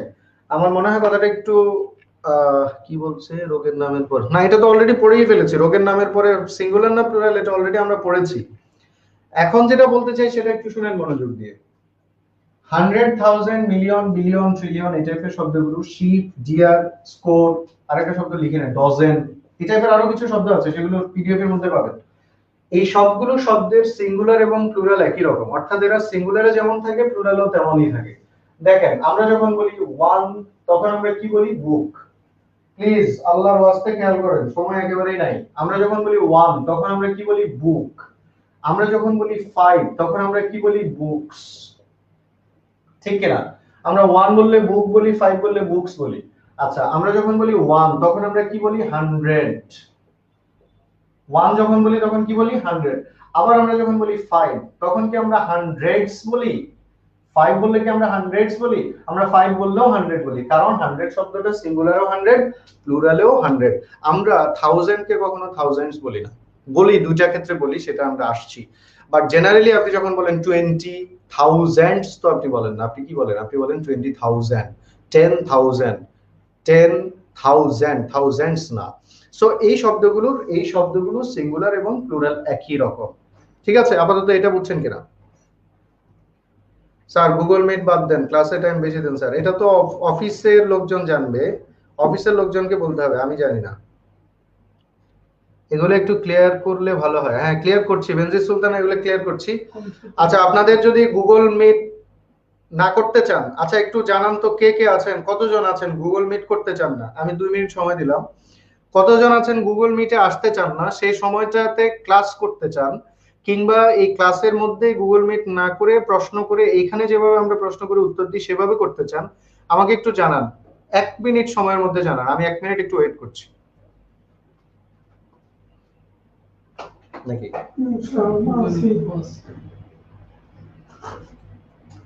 চাই না একজন? না করতে চাই একজন বলেছেন সোফার, করতে চাই, করতে চাই না, ক্লাস করতে চাই, চাই না। দেখেন দেখেন কমেন্ট দেখেন, চাই না চাই না চাই না, গুগল মিট চাই না, গুগল মিট চাই না, চাই না। শুধু একজন বলেছে চাই, ক্লাস করতে চাই, চাই। কোশ্চেনটা কি নিয়ে যে চাইতেছেন তার কোশ্চেনটা নিয়ে? হ্যাঁ নিয়ে নিব। ক্লাস করতে চাই, চাই না স্যার। আমি দেখি আরো কেউ চাই কিনা, এখানে ভালো স্যার, ক্লাস টাইম বাড়িয়ে দেন স্যার। ওকে, তারপরে স্যার আগের মতো ক্লাস টাইম করলে ভালো হয়, চাই না চাই না। তাহলে আপনি এটা দিবেন কেন ভাই? কেউই চায় না। আচ্ছা যিনি চেয়েছেন তার কি প্রশ্ন আছে সেটা আমি শুনবো। যিনি চেয়েছেন তার যে প্রশ্নটা আছে তিনি আমাকে প্রশ্নটা করবেন। আমি একটু পরেই প্রশ্নগুলোর অ্যান্সার করার শুরু করব। আমরা আরেকটু পড়ি, পড়ার পরে যেহেতু আমরা গুগল মিটে যাব না সেহেতু আমরা একটু সময় পাবো, আমরা সেটা। হ্যাঁ ঠিক আছে বুঝতে পেরেছি, কেউই চায় না, তাহলে এটা কর্তৃপক্ষ চালাচ্ছে কেন? একজন পেয়েছি শুধু, আপনাদের ভালোর জন্য দেওয়া হয়েছে। তাহলে আপনারা এটা কেন আগে থেকে জসিম ভাইকে জানাচ্ছেন না? লাস্ট ক্লাসে অনেকে বলেছিল যে গুগল মিট চাই না, কিন্তু আমার তো আসলে আমরা তো জব করি, আমাদেরকে প্রতিষ্ঠান যেভাবে চাইবে সেভাবেই। বাট আবার প্রতিষ্ঠান যেহেতু আপনাদেরকে নিয়েই চলে, সেহেতু প্রতিষ্ঠান তো অবশ্যই আপনাদের কথা শুনবে। আপনাদের উচিত প্রতিষ্ঠানকে জানানো যে কোনো ব্যাপারে। আমরা তো আসলে এগুলো চেঞ্জ করার সুযোগ নেই, আমরা জব করি, আমাদেরকে যেভাবে বলে সেভাবেই। সো ঠিক আছে, আমি দেখেছি একজন বলেছে করতে চাই, বাট মোস্ট অফ ইউ আপনারা চান নাই। সো ঠিক আছে, যাদের প্রশ্ন আছে আমরা তাহলে শেষে 5 বা 10 মিনিট প্রশ্ন শুনবো, ঠিক আছে? আপনাদের যাদের প্রশ্ন আছে সেই প্রশ্নগুলো শেষের 5 মিনিট বা 10 মিনিট শুনবো। সো প্রশ্নগুলো ধরেন, অসুবিধা নেই, আমি কথাগুলো শেষ করি, প্রশ্নগুলো শুনবো। আমরা যেখানে ছিলাম ওখানে ফিরি। আচ্ছা আর কমেন্ট করতে হবে না, ওকে আর কমেন্ট করতে হবে না, ঠিক আছে? আর কমেন্ট করতে হবে না, আমরা এখন ক্লাসে আসছি, আমরা ক্লাসে আসছি। ওকে, আমরা বলছিলাম কি জানো? ও আচ্ছা আচ্ছা, তাহলে 100,000, মিলিয়ন, ডজন, শিপ, ডিয়ার এই শব্দগুলো সিঙ্গুলার এবং প্লুরাল একই রকম। এই শব্দগুলো সব কোয়েশ্চেন থাকে না, অনেক কোয়েশ্চেন করে তা সলভ করলে আমাদেরও ঠিক হয়ে যায়। হ্যাঁ এক্স্যাক্টলি, ঠিক আছে। জসিম ভাই শুনে না, জসিম ভাই শুনছে, এখন জসিম ভাইয়ের প্রতিনিধি শুনছে, জসিম ভাইয়ের কানে যাবে, অসুবিধা নাই। হ্যাঁ ঠিক আছে ঠিক আছে। তো এতদিন বলেন না কেন জসিম ভাইকে? এখন আমি বলছি আর এত কমেন্ট। হ্যাঁ জসিম ভাই বলতে পারেন না, জসিম ভাই তো আপনাদের লোক, আপনারা যেভাবে চান জসিম ভাই সবসময় ওইভাবেই করে সবকিছু। বরং আমরা কিছু বললেও সেটা জসিম ভাই শুনে না, জসিম ভাই শুনে হচ্ছে ছাত্রছাত্রীরা যেভাবে চায় সেইভাবে, কারণ জসিম ভাই হলো ছাত্রছাত্রীদের লোক। প্লিজ স্যার আপনি জসিম ভাইয়ের প্রতিনিধি পাশে দাঁড়ানো আছে, ওনারা শুনছেন, আমি জসিম ভাইকে বলতে হবে না, ওনারা শুনছেন। শুনেন কথা শুনেন প্লিজ, প্লিজ এগুলো বাদ দেন, সময় চলে যাচ্ছে, এবার আমরা পড়াতে আসি। শুনছি তো, বুঝছি তো, ঠিক আছে। ওকে, আমরা বলেছি 100,000 মিলিয়ন বিলিয়ন এই যে শব্দগুলো আছে, শিপ ডিয়ার ডজন, এই শব্দগুলো সিঙ্গুলার এবং প্লুরালে একই রকম থাকে। এগুলোকে সিঙ্গুলারেও আমরা এস বাই এস যোগ করি না, প্লুরালেও আমরা এস বাই এস যোগ করি না। তবে দুইটা কারণে আমরা এদের সাথে এস বাই এস যুক্ত করব, দুইটা কারণে। সেই দুইটা কারণ কি একটু শোনার চেষ্টা করি। দুইটা কারণে আমরা 100,000 এই শব্দগুলোর সাথে এস বাই এস যুক্ত হবে। এবার শুরু হয়েছে আরেকটা, শীত দেন না কেন এই ভাই, শীত দেন না কেন? হ্যাঁ, তাহলে শীত দেয় না কেন? আমি জানি না ভাই, শীত টিটের কথা আমি কিভাবে বলবো? আচ্ছা, এখন এভাবে কমেন্ট করতে থাকলে পড়াবো কেমনে? সময় আছে আর 10-15 মিনিট, প্লিজ। হইছে এটা, আচ্ছা এটা এখন বাদ দেন, আর বললো একটু পরে বলেন, একটু পড়ি এখন। দুইটা কারণে 100,000 মিলিয়ন বিলিয়ন এই শব্দগুলোর সাথে আমরা এস বাই এস লিখবো। দুইটা কারণ কি? নাম্বার ওয়ান হচ্ছে এদের আগে যদি অনির্দিষ্টতা জ্ঞাপক কোনো শব্দ থাকে, অনির্দিষ্ট শব্দ, এদের আগে যদি কোনো অনির্দিষ্ট শব্দ যুক্ত হয়, এবং নাম্বার 2 হচ্ছে এদের দ্বারা যদি কোনো দ্বিরুক্তি বোঝানো হয়, দ্বিরুক্তি বোঝানো হলে, অনির্দিষ্ট কোনো শব্দ এবং দ্বিরুক্তি বোঝানো হলে এদের সাথে এস বাই এস যুক্ত হবে। একটু খেয়াল করেন, যখন আমি বলি I need 5 dozen or dozens of eggs, I need 5 dozen অথবা dozens of eggs। এখানে দেখেন 5 নির্দিষ্ট না অনির্দিষ্ট? 5 পাঁচটা, নির্দিষ্ট, সুনির্দিষ্ট। এখানে অনির্দিষ্ট কিছু নাই, 5 একেবারে নির্দিষ্ট, সার্টেইন নাম্বার। এই ক্ষেত্রে আমরা বলছি ডজন, ডজেন্স হবে না, সিঙ্গুলার এবং প্লুরাল একই রকম। আল্লাহর রাস্তায় একটু বোঝার চেষ্টা করেন। পিডিএফ কখন পাবেন তবে এগুলো পরে আলোচনা করছি, আগে এটা শুনেন। 5 ডজন, এখানে ডজেন্স না, কারণ এটা নির্দিষ্ট শব্দ, অনির্দিষ্ট না। 5 সিঙ্গুলারেও ডজেনটা ডজন, প্লুরালেও ডজেনটা ডজন। কিন্তু আপনি যখন এভাবে বলছেন আই নিড সাম ডজন অথবা dozens of eggs, I need some dozen অথবা dozens of eggs। এখন দেখেন some dozens of eggs, some নির্দিষ্ট নাকি অনির্দিষ্ট? খেয়াল করেন some শব্দটা, এটা দেখেন some শব্দটা নির্দিষ্ট না অনির্দিষ্ট? এটা দ্বারা অনির্দিষ্ট শব্দ, some নির্দিষ্ট করছে না, ডজনকে অনির্দিষ্ট করে দিচ্ছে। এখনো আপনারা ওইসব কমেন্ট নিয়ে আছেন? আচ্ছা ভাই, আপনি আছেন না কেন এই গ্রুপে? দেখেন পোলাবেন কমেন্ট গুলো পড়েন, কি শিট কি ঝামেলা। হ্যাঁ, আচ্ছা এখন দেখেন এটা অনির্দিষ্ট হওয়ার কারণে এখন আমরা ব্যবহার করব ডজেন্স, ডজন নয়। যদি অনির্দিষ্ট কোনো শব্দ থাকে তাহলে এদের সাথে আমরা এস বাই এস যুক্ত করব। আচ্ছা, আর যখন আমরা বিরক্তি বোঝাই, যেমন ধরেন আমরা যখন বলি এভাবে thousands of people were killed, thousands of people were killed। এখন এটা দেখেন থাউজেন্ডস, থাউজেন্ড মানে হলো হাজার, থাউজেন্ড মানে হচ্ছে হাজার, কিন্তু থাউজেন্ডের সাথে এস যুক্ত করার কারণে এটা কি হয়ে গেছে? হাজার হাজার। তাহলে হাজার শব্দটাকে দ্বিরুক্তি, দুইবার উচ্চারণ করেছি, হাজার হাজার করেছি, সেই অর্থেও আমরা 100,000 এগুলোর সাথে এস বাই এস যুক্ত করি। ওকে, তাহলে আমি আরেকবার বলছি, খেয়াল করেন, রিল্যাক্স, খেয়াল করেন। 100,000 million billion trillion sheep deer, এই যে শব্দ। ও আরেকটা শব্দ 40তমতে আসছিল, ওই শব্দটা হচ্ছে এয়ারক্রাফট। 40তমতে কিন্তু এই শব্দটা আসছে এয়ারক্রাফটের কথা মনে রাখবেন। 100,000 মিলিয়ন বিলিয়ন ডজন এয়ারক্রাফট, এই শব্দগুলো সিঙ্গুলার এবং প্লুরাল একই রকম। শুনতে পাচ্ছেন? 100,000 মিলিয়ন এয়ারক্রাফট, এই শব্দগুলো সিঙ্গুলার এবং প্লুরাল একই রকম, মানে এদের সাথে এস বাই এস যুক্ত হবে না। সিঙ্গুলারেও 100, প্লুরালেও 100, সিঙ্গুলারেও 1000, প্লুরালেও 1000। তবে দুইটা কারণে এদের সাথে এস বাই এস যুক্ত হবে। কোন দুইটা কারণ? একটা হচ্ছে এদের আগে অনির্দিষ্টতা জ্ঞাপক কোনো শব্দ থাকলে, আর একটা হচ্ছে এদের দ্বারা দ্বিরুক্তি বোঝালে এবং অনির্দিষ্টতা জ্ঞাপক কোনো শব্দ থাকলে এই শব্দগুলোর সাথে আমরা এস বাই এস যুক্ত করব।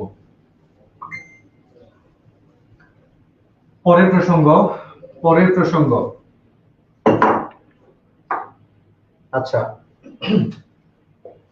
মেনি শব্দটার পরে যে নাউনটা হয়, সে নাউনটা হয় প্লুরাল, এবং এরপরে যে ভার্বটা হয়, সেই ভার্বটাও হয় প্লুরাল। ভালো করে শুনেন কি বলছি। সময় একেবারেই নাই, আল্লাহর ওয়াস্তে শুনেন প্লিজ। মেনি শব্দটার পরে যে নাউন আসে সেই নাউনটা প্লুরাল হবে এবং মেনির পরে যে ভার্বটা আসবে সেই ভার্বটাও প্লুরাল হবে। তবে কখনো কখনো মেনি শব্দটার পরে আমরা এ ব্যবহার করতে পারি। মেনির পরে যদি এ আসে কখনো, তাহলে মনে রাখবেন সেই ক্ষেত্রে নাউনটা সিঙ্গুলার হয়ে যাবে এবং একই সাথে তখন ভার্বটাকেও সিঙ্গুলার হিসেবে ব্যবহার করতে হবে। আমি কি বলছি আবার খেয়াল করেন, এন এবং আর একটা ভালোভাবে লিখেন, বোঝা যাচ্ছে না। আচ্ছা, এন এবং আর, আমার এটাতে একটু সমস্যা আছে, এটা এন। আচ্ছা, ঠিক করবো, মনে থাকবে। মেনি শব্দটার পরে নাউন এবং ভার্ব দুটাই প্লুরাল। মেনি শব্দটার পরে নাউন এবং ভার্ব দুটাই প্লুরাল। আর মেনি এ যদি থাকে তাহলে তারপরে নাউন এবং ভার্ব দুটাই সিঙ্গুলার। মেনির পরে এ থাকলে দুটাই সিঙ্গুলার। যখন আপনি এইভাবে বলেন মেনি মেনি স্টুডেন্ট অথবা students was were absent, many students অথবা students was অথবা were absent, many এর পরে নাউনটা প্লুরাল students, ভার্বটাও plural were, many students were absent, বুঝতেছেন? many students were absent, many এর পরে নাউন প্লুরাল ভার্বও প্লুরাল। কিন্তু আপনি যদি বলেন many student অথবা students was were absent, many এ থাকার কারণে নাউনটা হবে সিঙ্গুলার স্টুডেন্ট, স্টুডেন্টস নয়, এবং একই সাথে ভার্বটাও হবে সিঙ্গুলার was। আমি আবার পড়ছি, একটু দেখেন।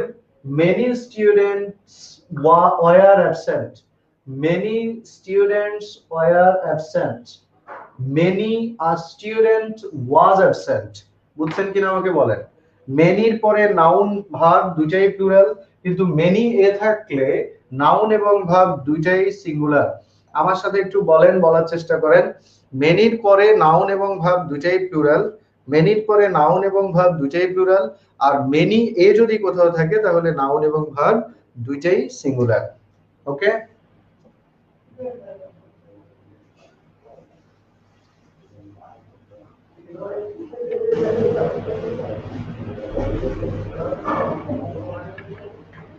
আচ্ছা, এখানে কাউন্টেবল এবং আনকাউন্টেবল নাউনের কিছু ব্যাপার আছে। কাউন্টেবল এবং আনকাউন্ট,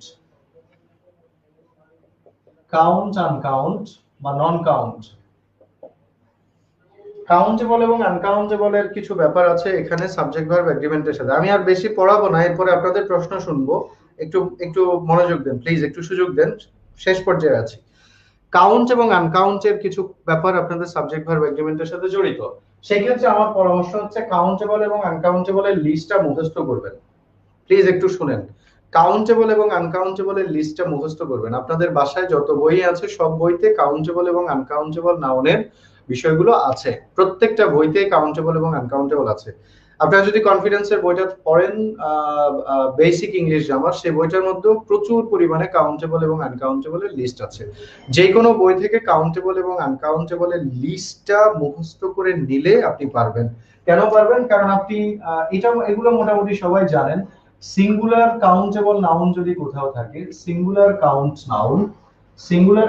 নাউন যদি কোথাও থাকে, তার আগে আমরা সবসময় এ অথবা এন ব্যবহার করি। সিঙ্গুলার কাউন্ট নাউন থাকলে তার আগে আমরা এ অথবা এন লিখি। আনকাউন্টেবল নাউনের আগে আমরা কখনোই এ অথবা এন ব্যবহার করি না। আনকাউন্টেবল নাউনের আগে আমরা ক্রস দেই। কাউন্টেবল নাউন যেগুলো আছে সেগুলোর সাথে আমরা এস বাই এস যোগ করে প্লুরাল করলেও করতে পারি। কাউন্টেবল গুলোকে এস বাই এস যোগ করে প্লুরাল করা যায়, আর আনকাউন্টেবল যেগুলো আছে সেগুলোকে আমরা এস বাই এস যোগ করতে পারি না। এই কথাগুলো মোটামুটি আমরা জানি না, সবাই বলেন তো। কাউন্টেবল কি? যেগুলো গণনা করা যায়, সেগুলোর আগে অথবা এন বসবে যদি সে সিঙ্গুলার হয়। আর প্লুরাল হলে তো আমরা এস বাই এস যোগ করে প্লুরাল করে দিব। সিঙ্গুলার কাউন্ট নাউন, খেয়াল করেন, সিঙ্গুলার কাউন্ট নাউন তার আগে বাধ্যতামূলকভাবে আমরা এ অথবা এন ব্যবহার করতে হবে। সিঙ্গুলার কাউন্টেবল নাউনের আগে বাধ্যতামূলকভাবে এ অথবা এন লিখতে হবে। আনকাউন্টেবল নাউনের আগে আমরা কিছুই লিখবো না, এ অথবা এন। কাউন্টেবল কে চাইলে আমরা প্লুরাল করতে পারি এস বাই এস যোগ করে, আর আনকাউন্টেবল কে আমরা প্লুরাল করতে পারবো না। ওকে, আচ্ছা, তাহলে এটা যদি আমরা পারি, সিঙ্গুলার কাউন্টেবল নাউন সিঙ্গুলার হতে পারে, প্লুরাল হতে পারে, আনকাউন্টেবল নাউন সবসময় সিঙ্গুলার থাকবে, সেগুলো কি কখনো প্লুরাল করা যায় না। এই কথাগুলো যদি আমরা জানি তাহলে আমাদের একটাই জানা দরকার, সেটা হচ্ছে কাউন্টেবল কোনটা, আনকাউন্টেবল কোনটা। সেই জন্য লিস্ট গুলো মুখস্থ করবেন। এছাড়া আমি আপনাদেরকে যে পিডিএফ দিয়েছি সেই পিডিএফ এর মধ্যে লিস্ট গুলো আছে, সেখানে থেকেও আপনারা চাইলে পড়তে পারেন। আমি দু একটা একটু বলি। বলেন তো আমাকে ট্রাফিক জ্যাম এটা কাউন্টেবল নাকি uncountable? Traffic jam, traffic jam শব্দটা কি কাউন্টেবল নাকি আনকাউন্টেবল? দ্রুত কমেন্ট করেন। ট্রাফিক জ্যাম কাউন্টেবল নাকি আনকাউন্টেবল?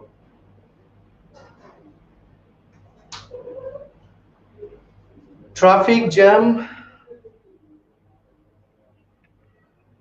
আনকাউন্টেবল নাউনকে এস বাই এস যোগ করলে ম্যাটেরিয়াল হয় না স্যার, এটা কে পড়াইছে? আমি জানি না, আমি জানি না। আনকাউন্টেবল নাউনকে প্লুরাল করবেন কেমনে? আনকাউন্টেবল নাউনকে এস বাই এস যোগ করা যাবে না, এস বাই এস যোগ করলে আনকাউন্টেবল নাউনের অর্থ পরিবর্তন হয়ে যাবে। আনকাউন্টেবল নাউনের সাথে এস বাই এস যোগ করলে, ওনার প্রশ্নের উত্তর দিচ্ছি, আনকাউন্টেবল নাউনের সাথে এস বাই এস যোগ করলে অর্থ পরিবর্তন হয়ে যাবে। যেমন ওয়াটার, ওয়াটার শব্দটা আনকাউন্টেবল নাউন, ওয়াটারের সাথে এস যোগ করে ওয়াটার্স করলে এটা অর্থ হবে জলাশয়। ওয়াটার্স শব্দকে আনকাউন্টেবল নাউন, এস যোগ করে যখন আপনি এস করবেন তখন এটা অর্থ হয়ে যাবে জলাশয়। অ্যাডভাইস মানে উপরে, সেটা আনকাউন্টেবল নাউন। আর এই অ্যাডভাইস কে আপনি যখন এস যোগ করে প্লুরাল করে দিবেন এটা অর্থ হবে ব্যবসায়ের সুনাম, সুনাম, ব্যবসায়ের সুনাম, সংবাদ। হ্যাঁ, তো তারপর উড মানে কি? কাঠ। আনকাউন্টেবল নাউন, গণনা করা যায় না, আনকাউন্টেবল, গণনা করা যাবে না। আপনি যখন এটাকে উডস করে দেবেন, এস যোগ করে দেবেন, তখন এটা অর্থ হয়ে যাবে অরণ্য, বন জঙ্গল ইত্যাদি। সো আনকাউন্টেবল নাউনকে আসলে মিনিং ঠিক রেখে কখনোই চেঞ্জ করা যাবে না, এস বাই এস যোগ করা যাবে না, যদি করেন অর্থে পরিবর্তন হবে। আর আনকাউন্টেবল নাউনকে কাউন্টেবল করার জন্য, এস বাই এস যোগ করে প্লুরাল করার জন্য তাকে কাউন্টেবল ফর্মে পরিবর্তন করতে হবে। আচ্ছা, তাহলে আপনারা কি বলছেন? ট্রাফিক জ্যাম আনকাউন্টেবল, কেউ কাউন্টেবল, কেউ আনকাউন্টেবল বলেছেন। হ্যাঁ, এই জন্যই আপনাদের সমস্যা হবে, আপনাদের মুখস্থ করে নিতে হবে। ট্রাফিক জ্যাম কাউন্টেবল নাউন, আর এটার আনকাউন্টেবল ফর্ম হচ্ছে traffic.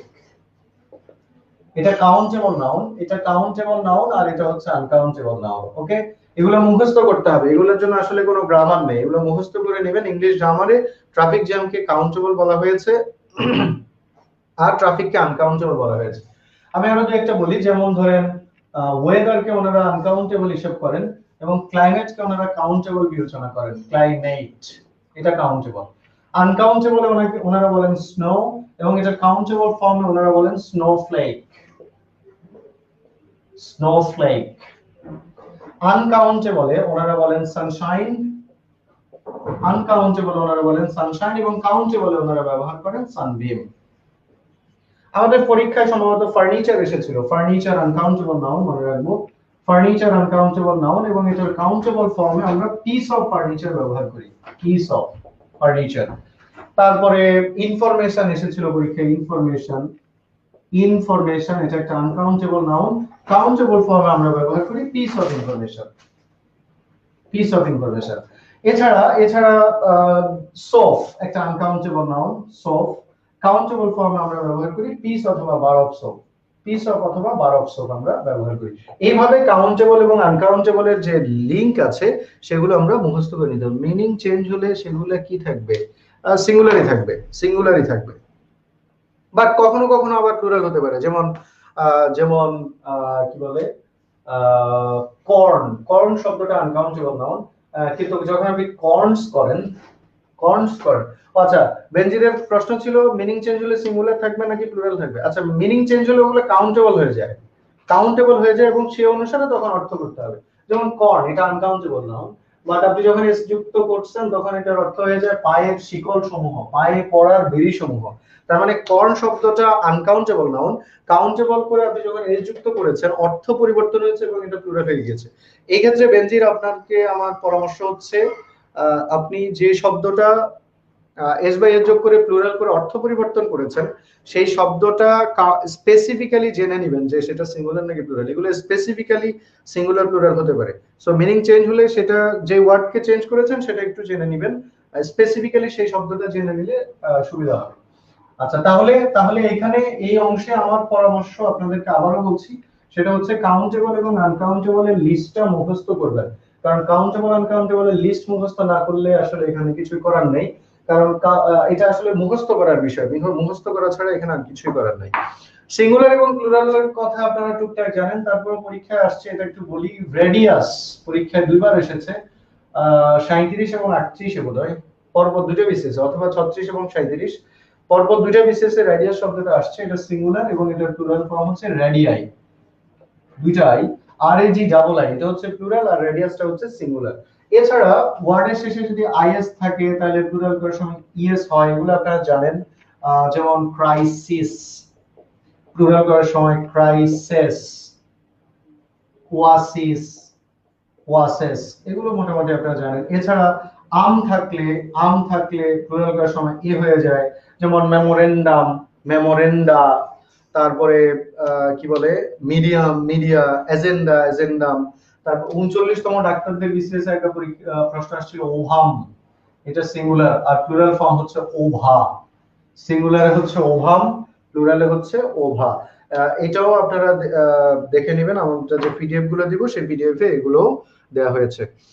And that's all for today. আমার আলোচনা এখানেই শেষ।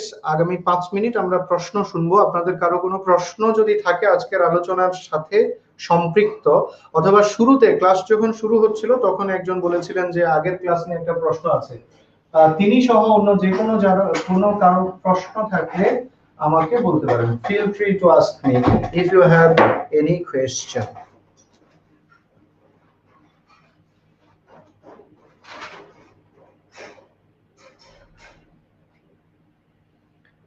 Thank you, sir.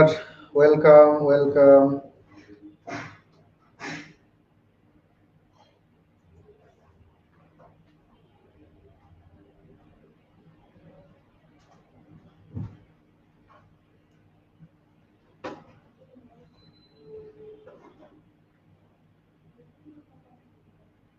কারো কোনো প্রশ্ন নেই তাহলে?